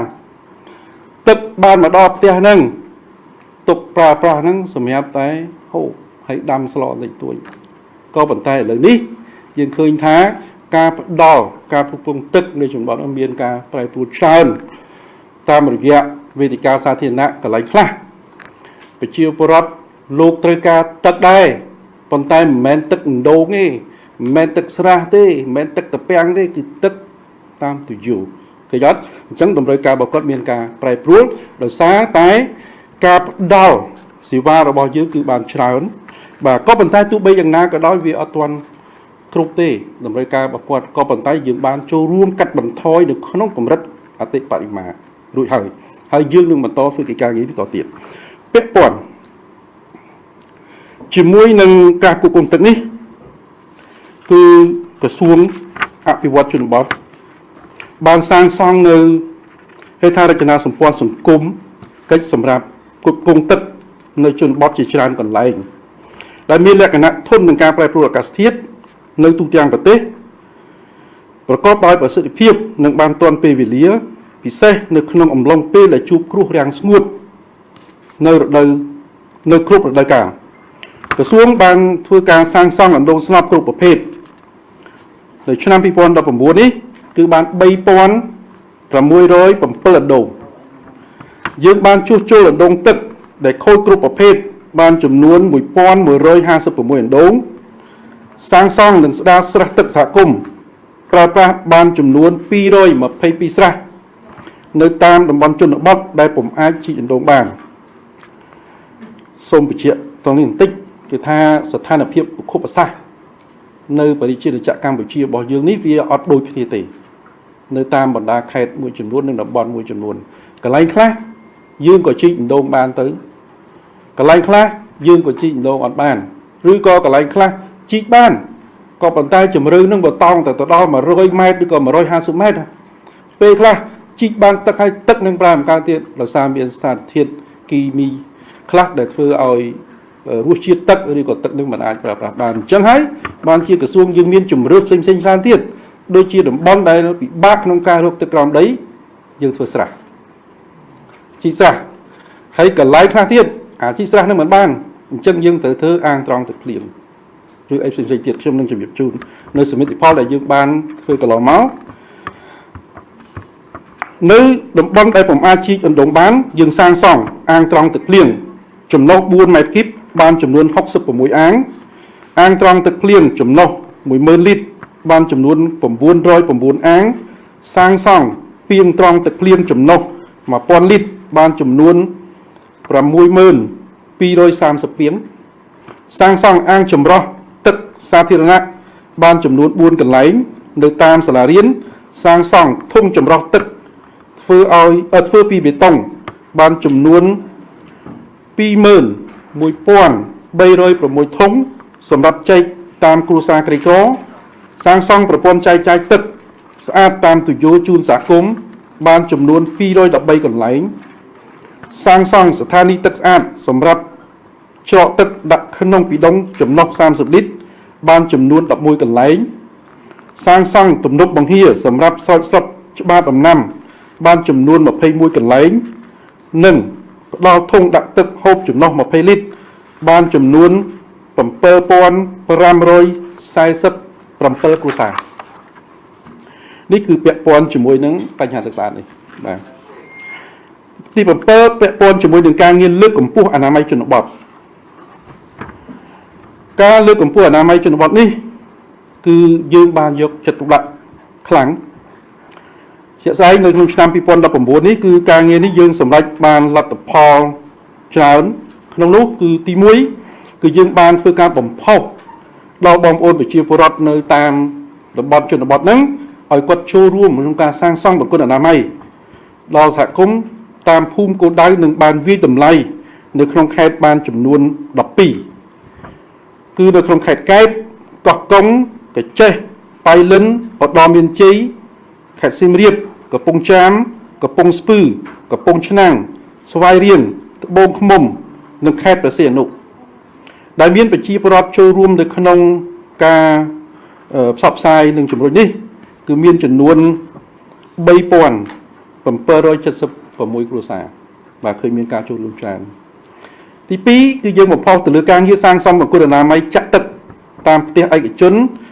ចំនួន29899បង្គន់ចុះត្រួតពិនិត្យតាមដាននិងបំផុសការលើកកម្ពស់អនាម័យនៅសហគមន៍ចំនួន29សង្កាត់ចំនួន8លើកនៅនឹងខណ្ឌរិស័យកែវរាជធានីភ្នំពេញចំនួន1លើកមានប្រជាជនចូលរួមចំនួន1051នាក់រៀបចំពាក់បណ្ដុះបណ្ដាលមន្ត្រីជាគ្រូបង្គោលតាមមន្ទីរអភិវឌ្ឍជនបទខេត្ត មាននៅខេត្តកំពតខេត្តកំពង់ធំព្រៃវែងស្វាយរៀងកំពង់ស្ពឺកំពង់ឆ្នាំងតាកែវក្រចេះរតនគិរីនិងខេត្តព្រះវិហារបានចំនួន8វគ្គស្ដីពីការគ្រប់គ្រងទិន្នន័យអនាម័យតាមរយៈការកត់ត្រានិងការគូសផែនទីអនាម័យភូមិបច្ចេកទេសផ្ទៀងផ្ទាត់ភូមិ ODF ពី ODF ទីមកពី Open Defecation Free ណាការបញ្ឈប់ការបន្ទោបង់ពីការគឺការប្រើប្រាស់ GPS ក្នុងការកំណត់ទីតាំងបង្គន់កើនថ្មីចុះពិនិត្យតាមដាននិងវិយតម្លៃជាមួយអង្គការ UNICEF ដែលជាដៃគូរបស់យើងនិង SNV លើកកម្មវិធី CLTS និង SC WASH និងភូមិ ODF ចំនួន6លើកក្នុងខេត្តសៀមរាបខេត្តពោធិ៍សាត់កោះចេះកំពង់ស្ពឺនិងខេត្តបាត់ដំបងដែលផ្ដោតសំខាន់ទៅលើការផ្ទៀងផ្ទាត់ភូមិដែលបញ្ឈប់ការបន្ទោបង់ពីកាល 100% ហ្នឹងនៅលើការអនុវត្តកម្មវិធី CLTS និង SC WASH ទឹកស្អាតនិងអនាម័យនេះនិងការពិនិត្យលើការកត់ត្រាសៀវភៅរបស់ភូមិនិងផែនទីអនាម័យភូមិហើយនឹងបានផ្ដល់ចានបង្គន់ដល់ប្រជាពលរដ្ឋបានចំនួន342និងសាងសង់បង្គន់ចាក់ទឹកបានចំនួន2017បង្គន់និងបង្គន់ចាក់ផេះបានចំនួន2043បង្គន់ពាក់ព័ន្ធនឹងចំណុចនេះខ្ញុំសូមជម្រាបជូនសាធារណជនផងដែរថា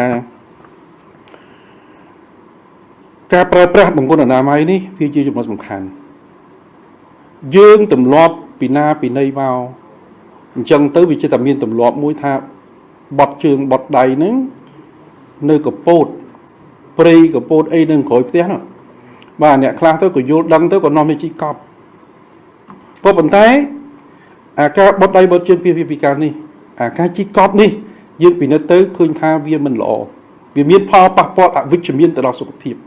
តែកាលណាប៉ះពាល់ទៅដល់សុខភាពវាធ្វើឲ្យប្រជាពលរដ្ឋរបស់យើងនឹងមានជំងឺតែកាលណាមានជំងឺយើងអត់អាចធ្វើអីកើតទេមិនអញ្ចឹងបាទយើងទៅធ្វើការរោគទទួលទានមិនបានបើយើងឈឺហើយអញ្ចឹងយើងឈឺទីមួយយើងបាត់ឱកាសធ្វើការងារហើយបើសិនបើជំងឺហ្នឹងហើយវាត្រូវការថ្នាំព្យាបាលអញ្ចឹងយើងត្រូវការចំណាយលុយទៀតដើម្បីទិញថ្នាំយកមកព្យាបាលមិនមែនឈឺហើយដេកស្ងៀមណាអញ្ចឹងទីមួយយើងបាត់ឱកាសធ្វើការរកចំណូលទី2យើងត្រូវចំណាយថវិកាដើម្បីទិញថ្នាំយកមកព្យាបាលសុខភាពរបស់យើងហើយចុះបើជំងឺនេះវាចេះដុនដាបទៅអញ្ចឹងវាត្រូវការមនុស្សម្នាក់ទៀតនៅក្នុងគ្រួសារហ្នឹងដើម្បីមើលថែអញ្ចឹងយើងបាត់កម្លាំងពលកម្ម2អញ្ចឹងអានឹងហើយដែលជាផលប៉ះពាល់អវិជ្ជមានធំបំផុតទៅដល់គ្រួសារជីវភាពគ្រួសាររបស់យើងអញ្ចឹងហើយបានជាក្រសួងខិតខំប្រឹងប្រែងជាមួយនឹងដៃគូអភិវឌ្ឍក៏ដូចជាអាជ្ញាធរមូលដ្ឋានគ្រប់ជាន់ថ្នាក់បំផុសជំរុញឲ្យបងប្អូនប្រជាពលរដ្ឋនឹងចូលរួមនៅក្នុងការសាងសង់បង្គន់អនាម័យហើយនឹងប្រើប្រាស់បង្គន់អនាម័យនឹងឲ្យបានគ្រប់គ្នាខ្លះមានហើយបង្គន់អនាម័យប៉ុន្តែមិនមានទម្លាប់បត់ដៃបត់ជើងនៅខាងក្រោយផ្ទះដដែលបង្គន់នឹងຕົកចោលពេលខ្លះយើងសួរថាមិនក៏អត់ប្រើអញ្ចឹងគាត់ថាអត់ទម្លាប់អញ្ចឹងទុកគ្រាន់ចាំបងប្អូនឯងមកពីភ្នំពេញអញ្ចឹងដើម្បីប្រើឃើញអត់អញ្ចឹងហើយយើងត្រូវការធ្វើការងារនេះជាប្រចាំដូចភ្លៀងរលឹមអញ្ចឹងបំផុសហើយបំផុសទៀតដើម្បីឲ្យគាត់មានការប្រែប្រួលផ្នត់គំនិតរបស់គាត់ពីការបត់ជើងបត់ដៃពីកាលឲ្យបត់ដៃបត់ជើងនៅក្នុងបង្គន់មួយទៀតដែលយើងឃើញមានផលវិបាកសម្រាប់ប្រជាពលរដ្ឋយើងដែលគាត់បត់ដៃបត់ជើងនៅក្រៅបង្គន់ខ្ញុំបានជួបដោយផ្ទាល់ជាមួយនឹងប្រជាពលរដ្ឋដែលអត់ទាន់មានបង្គន់ខ្ញុំសួរគាត់ថាពេលណា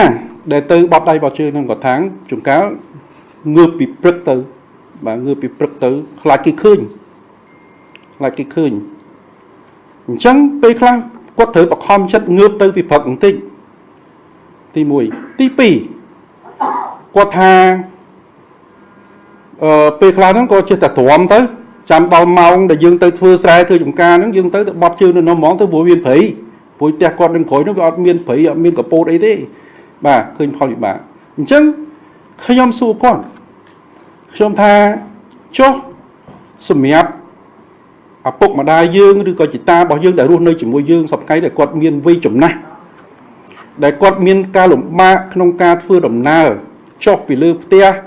ដើម្បីដើរទៅរកកន្លែងកពតព្រៃដើម្បីបត់ដៃបត់ជើងនឹងយ៉ាងម៉េច ta lộn bạc bắn na chỉ phải cứ stray hay đừng cha chủ ria còn bị bạc na bà hãy cho pe liền hãy cho pe dục thưa mày dục nâng là ngất mùi hài liền nâng bị bạc pi hài tí bay nâng qua cha chân từ cặp từ cai từ qua ban này on ní sát tay chỉ ca lộn bà đại quát thử té khất khom bằng vai thưa giờ mấy đầm bay cai tùm lốp nâng hay xua thả quát miên la tập thiệt phơi ọt và côn muối quát miên ta đọc pe trong xua thả bom ôn nơi tí ní miênประมาณ đấy từ phơi chỉ cầm mà co cầm ca ní là rong chạ quát lực đại priệt trong xua thả cho nơi cái này rong chạ nâng cái bọt đai bọt chương nơi nà có thang nó một côn hay cho miên lệ cái nào mấy xua đấy có thang xua ta hay cho pe mọc theo vinh thơ mấy khọp chứng tới tái thôi cá phật đủ tùm lọp này dương mơ khơi tha miên bằng con là ná máy bọt đai bọt chương cứ dương xua tí muối dương ấp bị ba nâng tháng trăm bạch thời ngư bị chụp nè rồi có pe phliêng pe ấy nâng dương ọt miên phổi bạn nâng thế chứng trong có ban nước thực chất ở phục quất khất khom bằng bài thơ dạng mấy làm bay co sang bằng con là máy nâng ở ban cục cục nòng tia hay đừng pra phụ ấy được xa quật miên hay là có áp được xa có toàn chuột bà bệnh hàn đi biết pon chủng môi nâng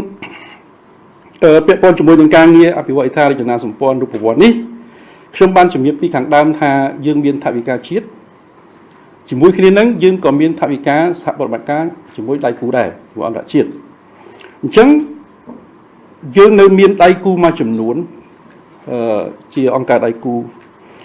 để bắt đầu cây xã hạ cá từ lưới càng nghiệp lời chuyện là bót càng nghiệp tức là mấy trong những chủng nghiệp trún thứ hai biết pon chủng môi nâng cùng rong sạp bọt mặt cá cứ miên không lấy mỗi cái thằng bẩm pin bẩm thêm nơi lát tập phiếp nơi sầm tập phiếp chỉ môi đi nó bị bà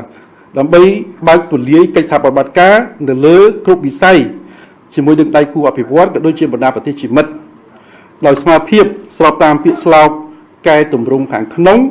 bằng cao mất hàng cái nóng smart ở đây ai cái chỉ môi thế này cứ dương miền đai cu chia về hút bị ký phê bị ký hay đừng tập nhận mong sản thiện nát hay cực mà đo bị phải chụp đi cứ cùng rong dương miền cùng rong đại bệ pon chỉ môi năng phơi cá thừa phơi bệ pon chỉ môi năng cá cục cùng tức hay là máy nứng dương miền đọc cầm bay cùng rong đây có pong tay đồng nào cá thừa phơi nứng ban này tham bên thừa phơi của hóm ấy thừa phơi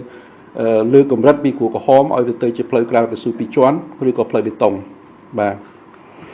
hay nâng ca đo nơi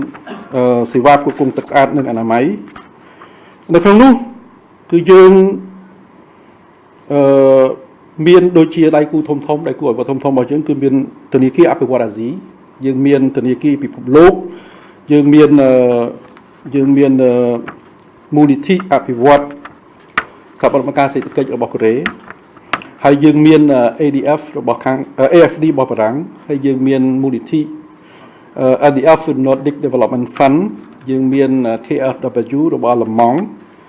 យើងមាន DFED របស់ប្រទេសអូស្ត្រាលីយើងមាន IFAD យើងមានកុយកាហើយជាមួយគ្នានោះយើងក៏មានជំនួយឥតសំណងពីសាធារណរដ្ឋប្រជាមានិតចិនសាធារណរដ្ឋឥណ្ឌាហើយនិងប្រទេសស្វីសផងដែរអញ្ចឹងដៃគូទាំងអស់នេះទាំងទ្វេភាគីទាំងភូភាគីហើយនិងបណ្ដាប្រទេសជាមិត្តនេះគឺគេបានផ្ដល់ជាហិរញ្ញប្បទានផងនិងផ្ដល់ជាហិរញ្ញប្បទានឥតសំណងផងដើម្បីជួយទៅដល់វិស័យអភិវឌ្ឍជនបទនៅក្នុងវិស័យផ្លូវទឹកនិងអនាម័យនឹងការអភិវឌ្ឍនឹងការកាត់បន្ថយភាពក្រីក្រ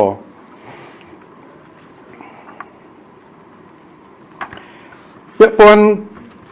នឹងដៃគូនេះដែរយើងមានមួយទៀតគឺយើងមានសហប្រតិបត្តិការជាមួយនឹងអង្គការមិនមែនរដ្ឋាភិបាលបាទជាមួយអង្គការមិនមែនរដ្ឋាភិបាលនេះគឺយើងមានសរុបទាំងអស់មាន47អង្គការបាទយើងមាន47អង្គការដែលបានចុះអនុសារណៈយល់ជាមួយនឹងក្រសួងក្នុងកិច្ចសហប្រតិបត្តិការទៅលើការងារអភិវឌ្ឍជនបទដែលមានបេសកកម្មផ្ដោតសំខាន់ទៅលើវិស័យចំនួន4បាទនៅក្នុង47អង្គការហ្នឹងគឺវិស័យ4សំខាន់គឺទី1ពាក់ព័ន្ធជាមួយនឹងការ គ្រប់គ្រងទឹកការសម្អាតនិងអនាម័យជនបទដូចជាការបដិបដាលនិងការផ្សព្វផ្សាយដល់ប្រជាពលរដ្ឋនៅតំបន់ជនបទឲ្យអនុវត្តទម្លាប់អនាម័យល្អនិងធ្វើការកែប្រែលម្អប្រព័ន្ធគ្រប់គ្រងទឹកស្អាតដោយផ្ដោតទៅលើការជួសជុលនិងការសាងសង់ប្រព័ន្ធទឹកស្អាតជាដើមទី2ពាក់ព័ន្ធជាមួយនឹងការអភិវឌ្ឍសេដ្ឋកិច្ចជនបទដែលផ្ដោតសំខាន់ទៅលើការបង្កើតសហគមន៍អាជីវកម្មគំរូនៅជនបទទីផ្សារកសិករនិងពាណិជ្ជកម្មកសិកម្មដើម្បីលើកកម្ពស់កម្រិតជីវភាពរស់នៅរបស់ប្រជាជនការបង្កើនប្រាក់សន្សំការបង្កើនប្រាក់ចំណូលគ្រួសារនិងចលនាភូមិថ្មីជាដើមទី3ពាក់ព័ន្ធជាមួយនឹងការបម្រែបម្រួលអាកាសធាតុនិងការកសាងភាពធន់នឹងការប្រែប្រួលអាកាសធាតុដែលផ្ដោតសំខាន់ទៅលើការកាត់បន្ថយភាពដែលងាយរងគ្រោះនិងការពង្រឹងភាពធន់នឹងការប្រែប្រួលអាកាសធាតុការបណ្ដុះបណ្ដាលប្រជាជនអំពីការប្រែប្រួលអាកាសធាតុនិងការបង្កើនភាពធន់របស់សហគមន៍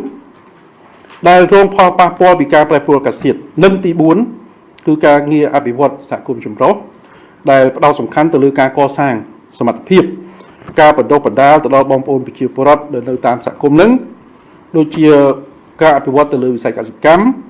ជំនាញមូលដ្ឋាននិងការអភិវឌ្ឍសហគមន៍ផ្ដល់ការបណ្ដុះបណ្ដាលជំនាញសម្រាប់អភិវឌ្ឍជីវភាពរស់នៅតាមរយៈគម្រោងកសិកម្មការត្រៀមខ្លួនសម្រាប់គ្រោះមហន្តរាយការឧបត្ថម្ភការងារកំព្រាកុម្ភាកំព្រាអភិបាលកិច្ចល្អជំនួយស្បៀងអាហារនិងអាហារូបត្ថម្ភអញ្ចឹងសរុបសេចក្តីមកយើងឃើញថាមិនមែនតែក្រសួងអភិវឌ្ឍជនបទមានលទ្ធភាពប្រើប្រាស់តែថវិការបស់រដ្ឋាភិបាលប៉ុណ្ណឹងទេយើងមានដៃគូសំខាន់ពីរទៀតដៃគូធំហើយនឹងអង្គការដែលជាដៃគូរបស់យើងដៃគូធំរបស់យើងនឹងដូចខ្ញុំបានជម្រាបជូនមិញអញ្ចឹងហើយនឹងអង្គការសហប្រតិការមួយយើងនឹងមានដល់ទៅ47អង្គការនោះហើយដែលផ្ដោតសំខាន់ទៅលើ4 sector សំខាន់នេះពាក់ព័ន្ធជាមួយនឹងផែនការយុទ្ធសាស្ត្រអភិវឌ្ឍជនបទទី3ដែលក្រសួងយើងបានកំណត់នៅក្នុងផែនការរបស់យើងនោះដែលយើងអនុវត្តគឺពាក់ព័ន្ធជាមួយនឹងការកែលម្អលក្ខខណ្ឌរស់នៅនិងលើកកម្ពស់ជីវភាពរបស់សហគមន៍នៅជនបទគឺសំខាន់គឺយើងចង់ធ្វើឲ្យនៅតំបន់ជនបទនៃប្រទេសរបស់យើងនឹងគឺថាបញ្ឈប់ឲ្យបានទាំងស្រុងនៅការបន្ទោបង់ពីវាពីកាលដូចខ្ញុំបានជំរាបជូនខាងដើមអញ្ចឹងតែកណាគាត់ចេះតែបន្ទោបង់ពីវាកាលនៅតាមកពូតព្រៃណាតាមវាស្រែចម្ការដែលជាប្រភពនាំមេរោគតាមទឹកភ្លៀងហូរធ្លាក់ចូលទៅក្នុងប្រភពទឹកហើយអាមេរោគហ្នឹងក៏មានតាមប្រភពទឹកផងយើងផឹកទឹកហើយតាមរុយផងទុំទៅលើចំណីអាហាររបស់យើងណាដែលធ្វើឲ្យមានជំងឺរាគរូសនិងជំងឺដង្កាត់ផ្សេងៗជាច្រើនទៀតនៅចំពោះមុខនេះគឺថាក្រសួងយើងបានខិតខំរៀបចំកម្មវិធីបណ្ដុះបណ្ដាលនិងផ្សព្វផ្សាយទៅដល់គ្រប់ស្រទាប់ប្រជាពលរដ្ឋគ្រប់លំដាប់ថ្នាក់ឲ្យបានចេះណាឲ្យបានយល់ឲ្យបានដឹងដើម្បីចូលរួមក្នុងការកែប្រែផ្នត់គំនិតរបស់គាត់ហ្នឹងទម្លាប់របស់គាត់ហ្នឹងណាដើម្បីកែលម្អលក្ខខណ្ឌនៃការរស់នៅរបស់គាត់ហ្នឹងប្រកបដោយសុខភាពនិងសុវត្ថិភាពហើយជាមួយគ្នានោះគឺក្រសួងបានដាក់ចេញនៅចក្ខុវិស័យរយៈពេលវែងថានៅឆ្នាំ2025ប្រជាពលរដ្ឋគ្រប់រូបនៅសហគមន៍ជនបទត្រូវមានសេវាផ្គត់ផ្គង់ទឹកស្អាតនិងអនាម័យគ្រប់គ្រាន់ព្រមទាំងរស់នៅក្នុងបរិស្ថានដែលមានអនាម័យប្រកបដោយនិរន្តរភាពបាទនេះឆ្នាំ2025ជាមួយគ្នានោះដែរក៏យើងមានដាក់ថា2023ណា2023ប្រជាពលរដ្ឋជនបទនឹងធ្វើម៉េចឲ្យគាត់ទទួលបាន 90% ណាដើម្បីយើងធ្វើការវាស់ស្ទង់មើលទៅដល់ឆ្នាំ2023តើបានទេ 90% បើសិនបើបានទេវាមានបញ្ហាអីនៅចន្លោះហ្នឹងដើម្បីយើងមានឱកាសក្នុងការកែសម្រួលយន្តការឬក៏វិធានការរបស់យើងធ្វើម៉េចឲ្យទៅដល់ឆ្នាំ2025ហ្នឹងប្រជាពលរដ្ឋជនបទរបស់យើងទទួលបានសេវាទឹកស្អាតនិងអនាម័យហ្នឹង 100%ពាក់ព័ន្ធចំណុចនេះគឺមានទី1គឺយើងធ្វើការផ្សព្វផ្សាយណែនាំនិងអប់រំប្រជាជននៅតំបន់ជនបទហ្នឹងឲ្យគាត់យល់ពីរបៀបធ្វើអនាម័យផ្ទាល់ខ្លួនបញ្ឈប់ការបន្ទោបង់ពីវាពីកាលហើយងាកមករកការបន្ទោបង់នៅក្នុងបង្គន់ដែលបានសាងសង់ឡើងតាមក្បួនខ្នាតត្រឹមត្រូវហើយលាងដៃណាលាងសម្អាតដៃមុននិងក្រោយពេលទទួលទានអាហារ ទទួលទានទឹកស្អាតដែលមានសុវត្ថិភាពហើយរក្សាទឹកប្រើប្រាស់នឹងឲ្យបានត្រឹមត្រូវហើយជាពិសេសគឺរក្សាទឹកទុកនឹងនៅពេលជួបគ្រោះរាំងស្ងួតម្ដងពួកអីពេលដែលចិត្តមានគ្រោះរាំងស្ងួតអញ្ចឹងគឺថាយើងរដ្ឋាភិបាលក៏ដូចជាក្រសួងតែងតែធ្វើការផ្សព្វផ្សាយថានេះខែនេះពេលនេះនឹងអាចមានគ្រោះរាំងស្ងួតអញ្ចឹងគឺយើងផ្សព្វផ្សាយនិងជំរុញឲ្យបងប្អូនប្រជាពលរដ្ឋនឹងចេះថែរក្សាប្រភពទឹកនិងឲ្យបានស្អាតហើយនឹងរក្សាទឹកទុកដើម្បីប្រើប្រាស់បាននៅក្នុងរយៈពេលនៃពេលរាំងស្ងួតនេះយោងតាមរបាយការណ៍សុចនាករទឹកស្អាតនិងអនាម័យជនបទបានបង្ហាញឲ្យយើងឃើញថាទឹកស្អាតជនបទមានការកើនឡើងបាទព្រោះអីយើងមានការធ្វើការ survey ការប៉ាន់ស្មានអនាម័យគឺទឹកស្អាតហ្នឹងកើនដល់ 58% ទឹកស្អាតណាហើយប្រជាពលរដ្ឋជនបទហ្នឹងទទួលបានអនាម័យហ្នឹង 71% នៅឆ្នាំ 2017 អញ្ចឹងយើងធ្វើការវាយតម្លៃនៃការប្រែប្រួលពីឆ្នាំ 2017 ហ្នឹងតាមការប៉ាន់ស្មានគិតមកដល់ចុងឆ្នាំ 2019 នេះគឺយើងឃើញថាអត្រាគ្របដណ្ដប់ទឹកស្អាតហ្នឹងកើនទៅដល់ 65% ចំពោះទឹកស្អាតអញ្ចឹងបានខ្ញុំបានជំរាបពីខាងដើមអញ្ចឹងថាការពីមុនណាស្ត្រីនិងកុមារដើរទៅដងទឹកឆ្ងាយឥឡូវនេះអត់ទេកន្លែងខ្លះគាត់មានទឹកប្រើប្រាស់គ្រប់គ្រាន់ហើយកន្លែងខ្លះគាត់ថានៅឆ្ងាយប៉ុន្តែមិនឆ្ងាយដោយការពីមុនហើយកន្លែងខ្លះនេះគាត់មានហើយគាត់ត្រូវការទឹកម៉ាស៊ីនបាទអញ្ចឹងយើងឃើញថាទឹកស្អាតមានដល់ទៅ 65% ហើយអនាម័យបានកើនពី 71% នៅឆ្នាំ 2017 មកដល់ 80% នៅឆ្នាំ 2019 នេះអញ្ចឹងយើងនៅសល់ 20% ទៀតសម្រាប់ទៅដល់ទិសដៅរបស់យើងឆ្នាំ 2025 ឃើញណាបាទទី 2 ពាក់ព័ន្ធជាមួយនឹងការបង្កើតឲ្យមានសួនដាំបន្លែគឺថាក្រសួងយើងបានចូលរួមចំណែកគឺថាក្នុងការជួយបាន 76 កន្លែងហើយចែកបន្ទះសូឡាបាន 187 បន្ទះផ្ដល់ម៉ាស៊ីនបូមទឹកបានចំនួន 23 គ្រឿងចែកសិភៅសិក្សាដល់កូនសិស្សចំនួន 6267 ក្បាលបង្កើតផ្សារចល័តនៅមានផ្សារចល័តទៀតបាទបានចំនួន 12 កន្លែងហើយផ្ដល់កូនជ្រូកចំនួន 113 ក្បាលផ្ដល់ពូជមាន់ទាចំនួន 1396 ក្បាលផ្ដល់ទីជម្រកដល់ជនក្រីក្របានចំនួន 522 នាក់សង់ផ្ទះនិងសាលារៀនសម្រាប់សហគមន៍ជនបទចំនួន 122 ខ្នង 102 ខ្នងសង់ទំនប់បង្ហៀចំនួន 21 កន្លែងនិងសាងសង់ទីលានហាលនៅតាមបណ្ដាភូមិចំនួន 434 កន្លែងទីលានហាលបានថាគាត់ហាលស្រូវហាលបាទទី3គឺការអភិវឌ្ឍចម្រុះសម្រាប់សហគមន៍ជនបទបានចូលរួមយ៉ាងសកម្មក្នុងការធ្វើឲ្យប្រសើរឡើងនៅកម្រិតជីវភាពរស់នៅប្រចាំថ្ងៃរបស់ប្រជាពលរដ្ឋនៅជនបទតាមរយៈការពង្រឹងសមត្ថភាពរបស់គណៈកម្មការអភិវឌ្ឍភូមិការអភិវឌ្ឍភូមិចម្រុះការលើកកម្ពស់សន្តិសុខស្បៀងជាលក្ខណៈគ្រួសារការបណ្ដុះបណ្ដាលជំនាញមូលដ្ឋាននិងការបង្កើនសមត្ថភាពសហគមន៍ដើម្បីកាត់បន្ថយគ្រោះភ័យនៃគ្រោះមហន្តរាយនៅក្នុងសហគមន៍នេះគឺយុទ្ធសាស្ត្រអភិវឌ្ឍជនបទទី3ទី4ចំណែកទី4គឺចុងក្រោយគេនេះគឺពាក់ព័ន្ធទៅជាមួយនឹងការធ្វើពិពិធកម្មសកម្មភាពសេដ្ឋកិច្ចនៃជនបទនៅក្នុងនោះគឺទី1គឺយើងលើកកម្ពស់ការប្រកបអាជីវកម្មលក្ខណៈគ្រួសារពង្រីកសមត្ថភាពផលិតលើផ្ទៃដីដែលមានស្រាប់ការទទួលបានការងារបន្ថែមនិងទទួលបានការបណ្ដុះបណ្ដាលមុខជំនាញមូលដ្ឋានថ្មីតាមរយៈមជ្ឈមណ្ឌលបណ្ដុះបណ្ដាលដែលខ្ញុំបានជម្រាបជូនពីខាងដើមថាយើងមាន12មជ្ឈមណ្ឌលហ្នឹងណាហើយយើងមើលនិយាយស្មោះត្រង់សប្តាហ៍ថ្ងៃកាលពីដើមយើងឃើញតែមានចិននេះណាលក់ចាប់រួយឥឡូវនេះខ្មែរក៏លក់ចាប់រួយដែរបាទគាត់បើកកន្លែងលក់ដូរនៅតាមដងផ្លូវខ្ញុំសង្កេតឃើញថាក្រោយពេលដែលយើងធ្វើផ្លូវស្អាតហើយទៅជាផ្លូវកៅស៊ូទៅជាផ្លូវបេតុងយើងឃើញទី1ដែលមានការប្រែប្រួលដំបូលផ្ទះរបស់គាត់ប្រែពីពណ៌ដីពណ៌ brown ពណ៌ត្នោតបាទមកជាពណ៌ឃើញជាក្បឿងជាស្អីចឹងទៅប៉ាំងអាស័យអីចឹងទៅហើយស្លឹកឈើដូរពីអាពណ៌ដីហ្នឹងណាពណ៌ក្រហមពណ៌អីហ្នឹងមកខៀវបៃតងយើងចាប់ដើមឃើញផ្ទះរបស់គាត់នឹងចាប់ដើមសាងសង់ថ្មីច្រើនហើយយើងចាប់ដើមឃើញ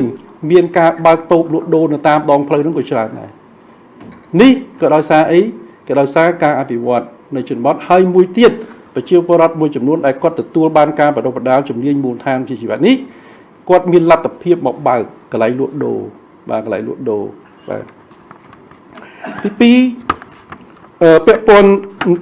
ក្រសួងក៏បានផ្ដល់អនុទានកម្ចីណាដល់ពួកគាត់បើសិនបើយើងគិតជាថវិកាជាដុល្លារវាស្មើនឹងយើងមានទុនសម្រាប់ការផ្ដល់អនុទានកម្ចីហ្នឹងគឺយើងមាន1លាន1,17,676.99 ដុល្លារដល់ប្រជាពលរដ្ឋសរុបចំនួន 4,252 នាក់ដែលស្ថិតនៅក្នុងភូមិគោលដៅចំនួន244ភូមិ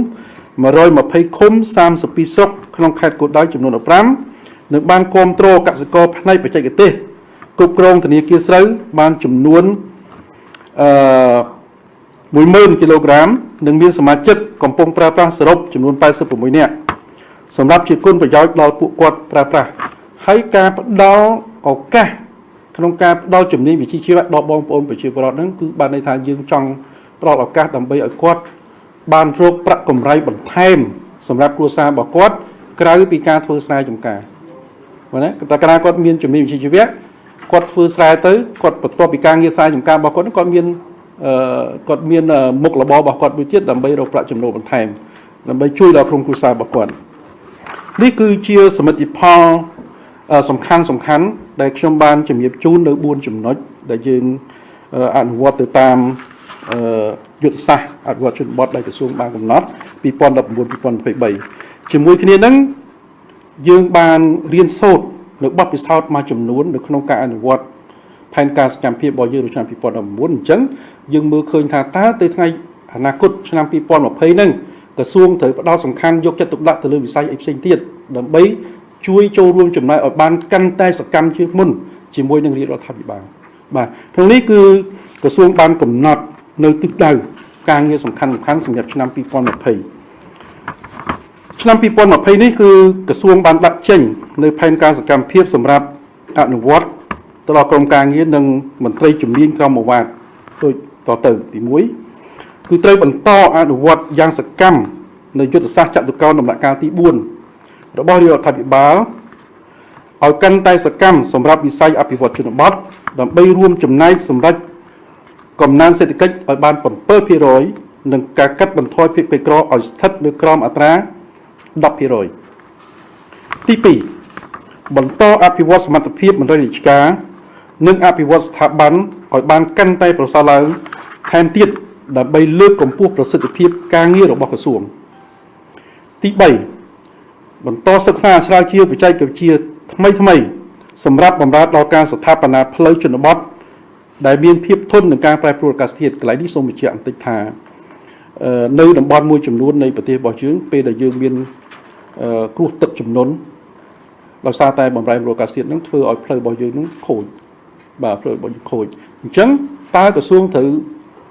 សិក្សានៅបច្ចេកវិទ្យាថ្មីឬក៏បទពិសោធន៍ផ្សេងៗដែលយើងធ្លាប់មាននឹងបណ្ដាប្រទេសដទៃទៀតដែលគេបានធ្វើហើយមានការជោគជ័យអញ្ចឹងយើងយកមកដើម្បីប្រើប្រាស់សម្រាប់នៅឆ្នាំ2020នេះក្រសួងបានសាកល្បងរួចទៅហើយនៅក្នុងឆ្នាំ2020នេះគឺតំបន់ដែលងាយរងផលប៉ះពាល់ដោយសារទឹកជំនន់នេះគឺយើងផ្លូវយើងអត់ធ្វើផ្លូវកៅស៊ូទេព្រោះអាកៅស៊ូឲ្យទឹកហ្នឹងវាដូចជាមិនត្រូវគ្នាទេអញ្ចឹងយើងបានធ្វើផ្លូវបេតុងអញ្ចឹងទោះបីតែទឹកលិចមកក្នុងរយៈពេលខ្លីហើយយើងពេលដែលទឹកស្រកទៅគឺយើងហាមមិនឲ្យរថយន្តធំធ្វើដំណើរលើហ្នឹងមួយរយៈបាទរថយន្តតូចហើយនឹងថ្មើរជើងនឹងម៉ូតូកង់អីយើងអនុញ្ញាតឲ្យធ្វើធម្មតាដល់មួយរយៈក្រោយមកគឺយើងបើកទូលាយដើម្បីឲ្យគាត់ធ្វើចរាចរណ៍ធម្មតាវិញអញ្ចឹងយើងឃើញថានេះក៏ជាដំណោះស្រាយមួយល្អសម្រាប់ក្រសួងយកមកប្រើប្រាស់និងពិចារណាបន្តទៅទៀតជាមួយគ្នានឹងយើងក៏នឹងសិក្សានៅលទ្ធភាពផ្សេងៗទៀតដើម្បីចូលរួមក្នុងការអនុវត្តសកម្មភាពពាក់ព័ន្ធជាមួយនឹងការធ្វើផ្លូវនេះឲ្យកាន់តែមានប្រសិទ្ធភាពថែមទៀតទី4ពាក់ព័ន្ធជាមួយនឹងការសិក្សាគម្រោងនិងការអនុវត្តការងារស្ថាបនាថែទាំនិងជួសជុលផ្លូវជនបទស្ពាននិងសំណង់សិល្បៈការគ្រប់ប្រភេទ ត្រូវដំណើរការឲ្យបានទាន់ពេលវេលាកំណត់ប្រកបដោយគុណភាពមានសោភ័ណភាពមានភាពធន់នឹងការប្រែប្រួលអាកាសធាតុនិងត្រូវផ្ដល់អាទិភាពដល់គម្រោងដោយអនុលោមតាមភាពចាំបាច់និងលទ្ធភាពថវិកាដែលយើងមានចង់ដំណៅថាតម្រូវការវាមានច្រើនបាទតម្រូវការច្រើនប៉ុន្តែលទ្ធភាពដែលយើងមាននេះគឺវាមានកំណត់អញ្ចឹងយើងត្រូវធ្វើការកំណត់អតិភិបលើអតិភិបកន្លែងណាដែលយើងត្រូវធ្វើមុនហើយធ្វើជាប្រភេទផ្លូវអីផ្លូវគ្រូក្រហមផ្លូវបេតុងផ្លូវកៅស៊ូឬក៏កម្រាលផ្សេងៗទៀតដើម្បីដោះស្រាយនៅក្តីកង្វល់ក៏ដូចជាតម្រូវការចាំបាច់របស់បងប្អូនប្រជាពលរដ្ឋជាបណ្ដាបានន័យថាយើងអត់បោះបង់ចោលទេអ្វីដែលគាត់ចង់បានក៏ប៉ុន្តែអតិភិបឬអតិភិបដោយសារលទ្ធភាពរបស់យើងមានកម្រិតទី5ជំរុញឲ្យគ្រប់អង្គភាពដែលអនុវត្តគម្រោងហិរញ្ញប្បទានផ្ទាល់និងគម្រោងសហប្រតិបត្តិការជាមួយដៃគូអភិវឌ្ឍលើការងារស្ថាបនាថែទាំនិងជួសជុលនិងសំណង់សិល្បកម្មគ្រប់ប្រភេទត្រូវមានការបញ្ជាក់គុណភាពនៃសំណាក់សម្ភារៈនិងវត្ថុធាតុដើមពីមន្ទីរពិសោធន៍របស់ក្រសួងអភិវឌ្ឍជនបទដូចខ្ញុំបានជម្រាបជូនខាងដើមអញ្ចឹងថាយើងក្រសួងយើងមានមន្ទីរពិសោធន៍មួយយើងនឹងជំរុញឲ្យគម្រោងដៃគូទាំងអស់នោះ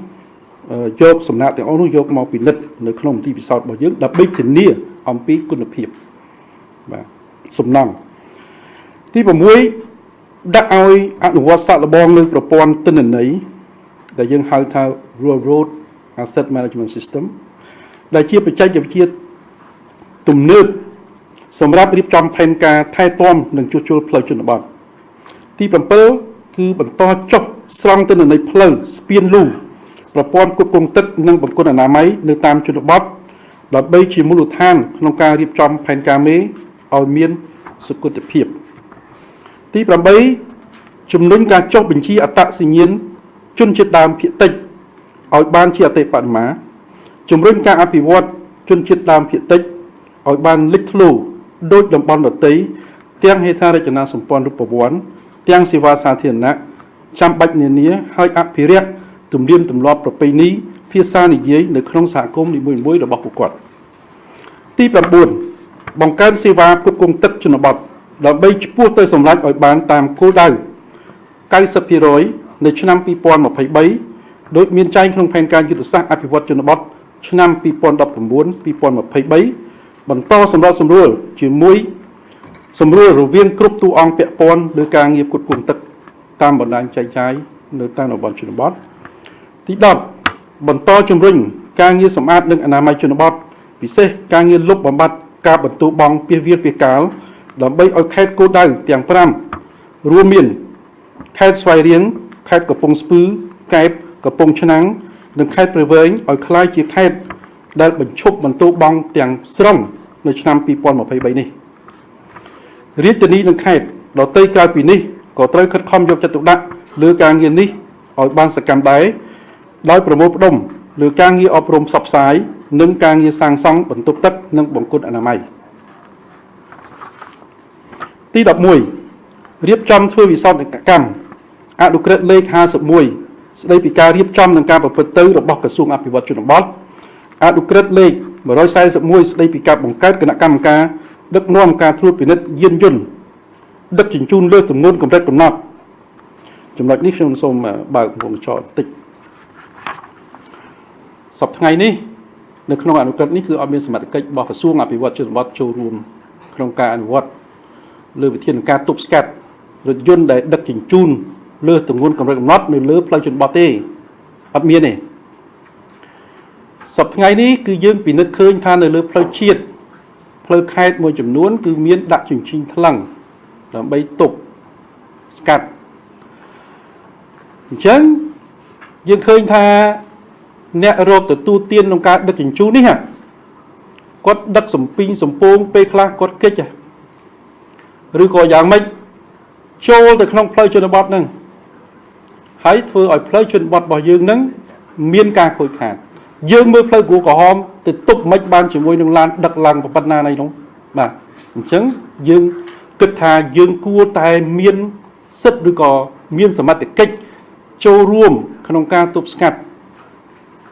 ការដឹកជញ្ជូនលើសទម្ងន់កម្រិតកំណត់នេះ នៅលើផ្លូវជនបទរបស់យើងអញ្ចឹងហើយបានជាយើងមានទិសដៅថាយើងនឹងសម្របសម្រួលជាមួយនឹងក្រសួងសាធារណការនិងដឹកជញ្ជូនដើម្បីពិនិត្យនិងធ្វើ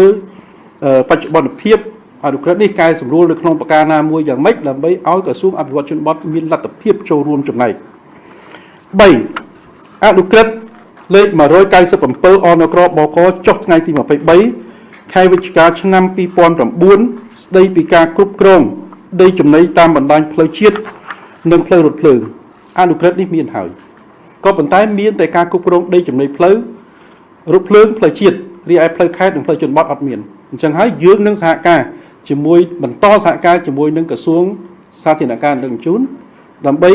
ធ្វើការកែសម្រួលនៅចំណុចណាមួយដើម្បីឲ្យមានការបង្ហាញច្បាស់លាស់ថាតើដីចំណីផ្លូវខេត្តដីចំណីផ្លូវខេត្តប៉ុណ្ណាដីចំណីផ្លូវជនបទប៉ុណ្ណាដើម្បីឲ្យប្រជាពលរដ្ឋលោកបានដឹងជាមុនដើម្បីកុំឲ្យគាត់ធ្វើការសាងសង់ឬក៏ប្រើប្រាស់ដីចំណីផ្លូវហ្នឹង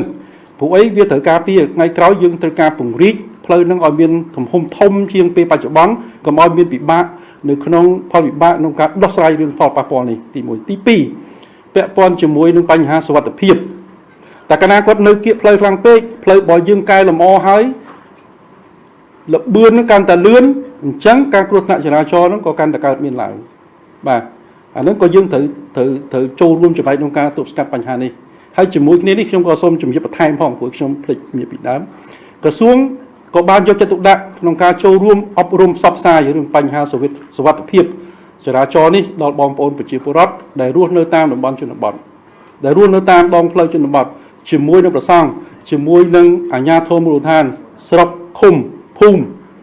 ជាមួយនឹងសាលារៀនដើម្បីឲ្យមានការយល់ដឹងអំពីសុវត្ថិភាពចរាចរណ៍ព្រោះអីផ្លូវជនបទរបស់យើងមានច្រើនហើយយើងកែលម្អពីគ្រូក្រហមទៅជាកស៊ូនឹងក៏ច្រើនបាទព្រោះអីតែកាលណាផ្លូវគ្រូក្រហមអាអ្នកបើកបរហ្នឹងបើកយឺទេព្រោះឯដោយសារវាមានកលុកមានអីចឹងណាហើយដល់ទៅពេលផ្លូវនឹងខ្លាយទៅជាផ្លូវកស៊ូមានណាលបឿនរបស់គាត់លឿនហើយដល់ទៅពេលអ្នកដែលនៅតាមសងខាងផ្លូវហ្នឹងគាត់អត់ទាន់បានយល់ដឹងច្បាស់ពីបញ្ហាហ្នឹងអាចធ្វើឲ្យមាន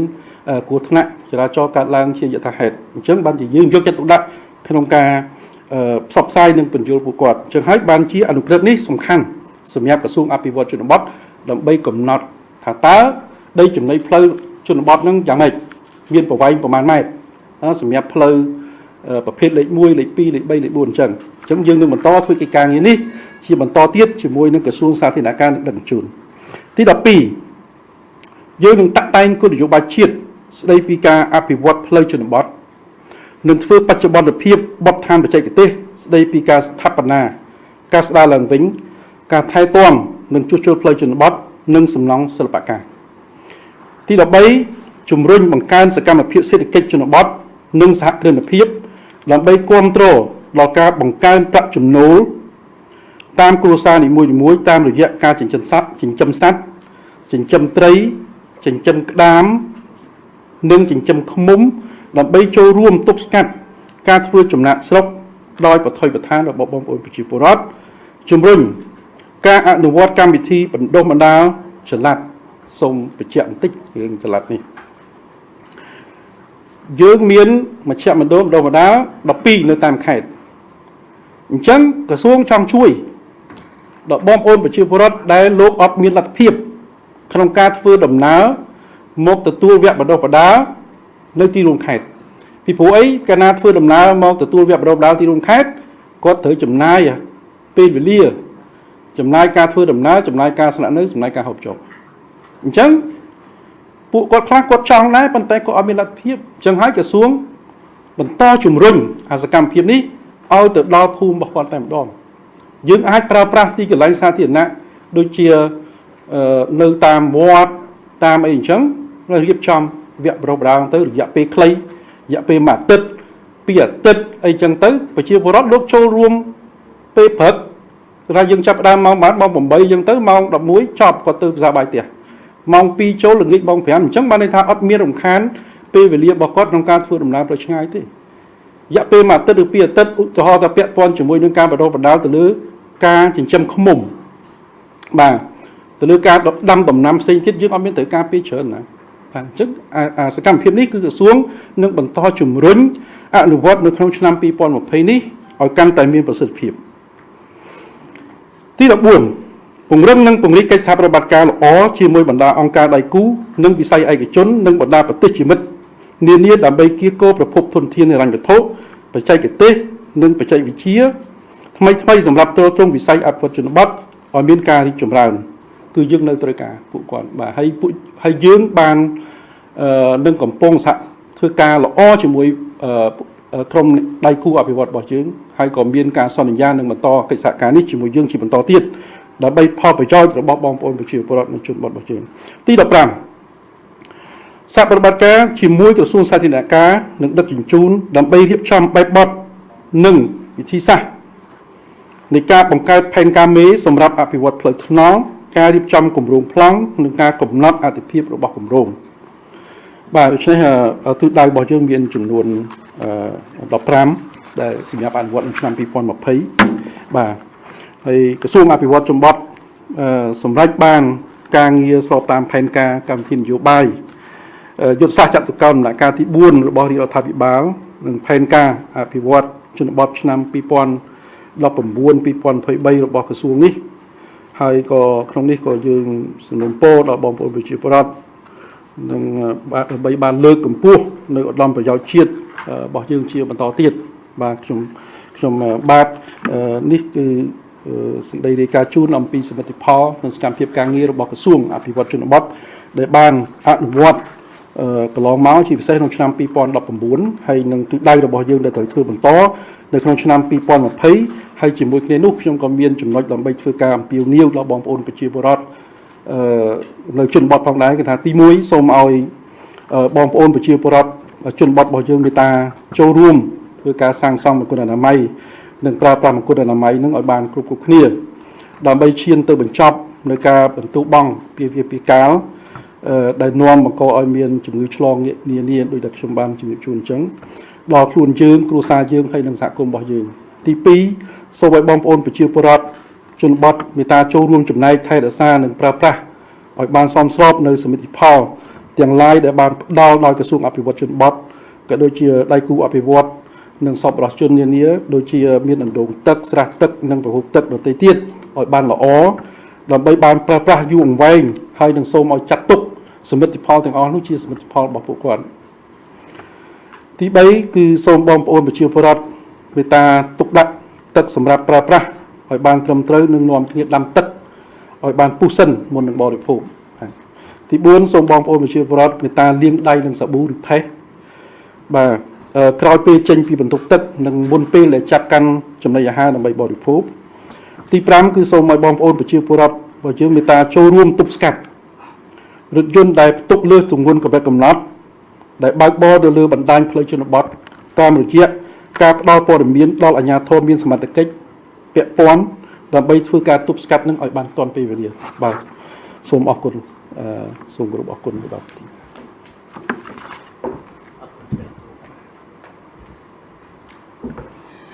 សូមអញ្ជើញមានសំណួរអីទេបងប្អូនអ្នកសាព័ត៌មានហើយអ្នកដែលតាមដានដែល comment ទៅតាម page ផងមាន comment អីទេបាទអត់មានទេអូខេដូច្នេះក្រសួងអភិវឌ្ឍជនបទហ្នឹងទទួលការគាំទ្រច្រើនអត់មានសំណួរច្រើនមកទេnênសូមជូនពរជាដល់ក្រសួងជាពិសេសជាមួយអាយដាមបណ្ឌិតអរបុនសូមថ្លែងអំណរគុណហើយក៏សូមថ្លែងអំណរគុណទាំងអស់គ្នាហើយថ្ងៃល្ងាចនេះយើងអត់មានទេពីព្រោះអាយដាមទេសរដ្ឋប្រៃសុនចន្ទថុលលោកជាប់បេសកកម្មបន្ថែមទៀតនៅឯក្រុងបេសៀនុកំពង់ផែនោះដូច្នេះសូមអធិស្ឋានដែលយើងបានផ្សព្វផ្សាយថាថ្ងៃនេះយើងធ្វើពីរដងប៉ុន្តែយើងពជាតទៀតនៅពេលដែលអាយដាមសុនចន្ទថុលលោកមានឱកាសនឹងមកជួបអ្នកសារព័ត៌មានយើងនឹងជូនព័ត៌មានតទៀតសូមអរគុណក៏សូមថ្វាយបង្គំព្រះថេរានុព្រះគ្រប់ព្រះអង្គជាទីសក្ការៈក៏ដូចជាបងប្អូនជនរួមជាតិទាំងអស់ជាទីគោរពនិងជាទីមេត្រីយើងខ្ញុំសូមបញ្ចប់សន្និសីទសារព័ត៌មានដែលពាក់ព័ន្ធនៅក្នុងការអ្វីទៅដែលជាសមិទ្ធផលរបស់ក្រសួងអភិវឌ្ឍជនបទក៏ដូចជាទិសដៅការងារថ្មីនៅក្នុងឆ្នាំ2020សូមអរគុណសូមគោរពលាបាទ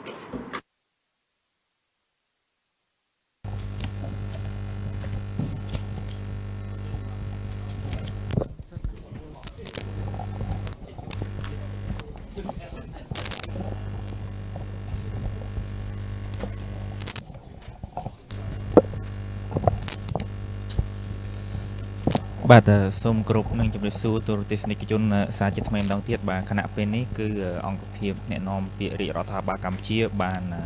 បិទបញ្ចប់ហើយសន្និសីទសារព័ត៌មានស្ដីអំពីបច្ចុប្បន្នភាពនិងវឌ្ឍនភាពរបស់ក្រសួងអភិវឌ្ឍជនបទបាទ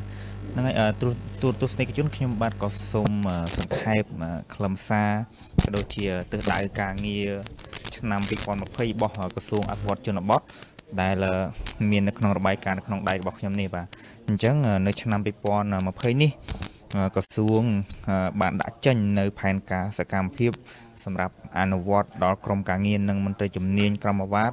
បាទមានយ៉ាងច្រើនចំណុចបាទមានជាង10ចំណុចដូចតទៅបាទទី1គឺបាទបន្តអនុវត្តយ៉ាងសកម្មនៅយុទ្ធសាស្ត្រចតុកោណដំណាក់កាលទី4របស់រាជរដ្ឋាភិបាលឲ្យកាន់តែសកម្មសម្រាប់វិស័យអភិវឌ្ឍជនបទដើម្បីរួមចំណែកសម្រាប់កំណើនសេដ្ឋកិច្ច 7% និងកាត់បន្ថយភាពក្រីក្រឲ្យស្ថិតនៅក្រោមអត្រា 10% បាទចំណុចទី2បន្តអភិវឌ្ឍសមត្ថភាពមន្ត្រីរាជការនិងអភិវឌ្ឍស្ថាប័នឲ្យកាន់តែប្រសើរឡើងថែមទៀតបាទដើម្បីលើកកម្ពស់ប្រសិទ្ធភាពការងាររបស់ក្រសួងបាទសម្រាប់ចំណុចទី3គឺសិក្សាស្រាវជ្រាវបច្ចេកវិទ្យាថ្មីសម្រាប់បម្រើដល់ការស្ថាបនាផ្លូវជនបទដែលមានភាពធន់នឹងការប្រែប្រួលអាកាសធាតុចំណុចទី4ការសិក្សាគម្រោងនិងការអនុវត្តការងារស្ថាបនាថែទាំនិងជួសជុលផ្លូវជនបទស្ពាននិងសំណង់សិល្បកម្មគ្រប់ប្រភេទហើយត្រូវដំណើរការឲ្យបានទាន់ពេលវេលាកំណត់ប្រកបដោយគុណភាពសោភ័ណភាពមានភាពធន់ទៅនឹងការប្រែប្រួលអាកាសធាតុនិងត្រូវផ្ដល់អាទិភាពដល់គម្រោងដោយអនុលោមតាមភាពចាំបាច់និងលទ្ធភាពនៃថវិកាចំណុចទី5គឺជំរុញឲ្យគ្រប់អង្គភាពដែលអនុវត្តគម្រោងហិរញ្ញប្បទានផ្ទាល់និងគម្រោងសហប្រតិបត្តិការជាមួយដៃគូអភិវឌ្ឍលើការងារស្ថាបនាថែទាំនិងជួសជុលនិងសំណង់សិល្បកម្មគ្រប់ប្រភេទត្រូវមានការបញ្ជាក់គុណភាពនៃសំណាក់សម្ភារៈនិងវត្ថុធាតុដើមពីមន្ទីរពិសោធន៍របស់ក្រសួងអភិវឌ្ឍជនបទចំណុចទី6គឺដាក់ឲ្យអនុវត្តសាកល្បងនៅប្រព័ន្ធទិន្នន័យ Rural Road Access Management System ដែលជាបច្ចេកវិទ្យាទំនើបសម្រាប់រៀបចំផែនការថែទាំនិងជួសជុលផ្លូវជនបទ7ចុះស្រង់ទិន្នន័យផ្លូវស្ពានលូប្រព័ន្ធផ្គត់ផ្គង់ទឹកនិងបង្គន់អនាម័យនៅតាមជនបទដើម្បីជាមូលដ្ឋានក្នុងការរៀបចំផែនការមេឲ្យមានសង្កេតភាព8ជំរុញការចុះបញ្ជីអត្តសញ្ញាណជនជាតិដើមភាគតិចឲ្យបានជាអតិបរមាបាទ9បង្កើនសេវាផ្គត់ផ្គង់ទឹកជនបទដើម្បីឆ្ពោះទៅសម្រេចឲ្យបានតាមគោលដៅ 90% នៅឆ្នាំ2023បាទ10បន្តជំរុញការងារសម្អាតនិងអនាម័យជនបទ11រៀបចំធ្វើវិសោធនកម្មបាទច្បាប់និងបទដ្ឋានគតិយុត្តនានាបាទសម្រាប់ចំណុចទី12គឺបាទតាក់តែងគោលនយោបាយជាតិស្ដីពីការអភិវឌ្ឍផ្លូវជនបទនិងធ្វើបច្ចុប្បន្នភាពបទដ្ឋានបច្ចេកទេសស្ដីពីការស្ថាបនាស្ដារឡើងវិញថែទាំនិងជួសជុលផ្លូវជនបទនិងសំណង់សិល្បកម្ម13ជំរុញបង្កើនសកម្មភាពសេដ្ឋកិច្ចជនបទនិងសហគ្រិនភាព14ពង្រឹងនិងពង្រីកកិច្ចសហប្រតិបត្តិការល្អជាមួយបណ្ដាអង្គការដៃគូវិស័យឯកជននិងបណ្ដាប្រទេសជាមិត្តនានាដើម្បីគៀកោប្រភពធនធានហិរញ្ញវត្ថុបច្ចេកទេសនិងបច្ចេកវិទ្យាថ្មីសម្រាប់ទ្រទ្រង់វិស័យអភិវឌ្ឍជនបទឲ្យមានការរីកចម្រើននិង15គឺសហការជាមួយក្រសួងសាធារណការនិងដឹកជញ្ជូនដើម្បីរៀបចំបែបបទនិងវិធីសាស្ត្រនៃការបង្កើតផែនការមេសម្រាប់អភិវឌ្ឍផ្លូវថ្នល់ការរៀបចំគម្រោងប្លង់និងការកំណត់អាទិភាពគម្រោងបាទក្រសួងអភិវឌ្ឍជនបទសម្រាប់បានការងារស្របតាមផែនការ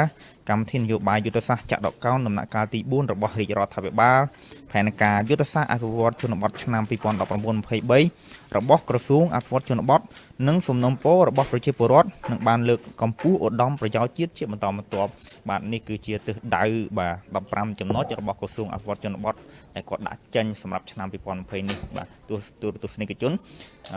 ខណៈពេលនេះដែរខ្ញុំបាទពិសិដ្ឋនិងក្រុមការងារ Fresh News ក៏សូមលំអរកាយគ្រប់គ្រាចំពោះទស្សនិកជនដែលបានចំណាយពេលវេលាតាមដានសន្និសីទសារព័ត៌មានបាទដែលរៀបចំដោយអង្គភាពអ្នកនាំពាក្យរាជរដ្ឋាភិបាលកម្ពុជានៅទីស្តីការគណៈរដ្ឋមន្ត្រីសូមអរគុណសូមគោរពលា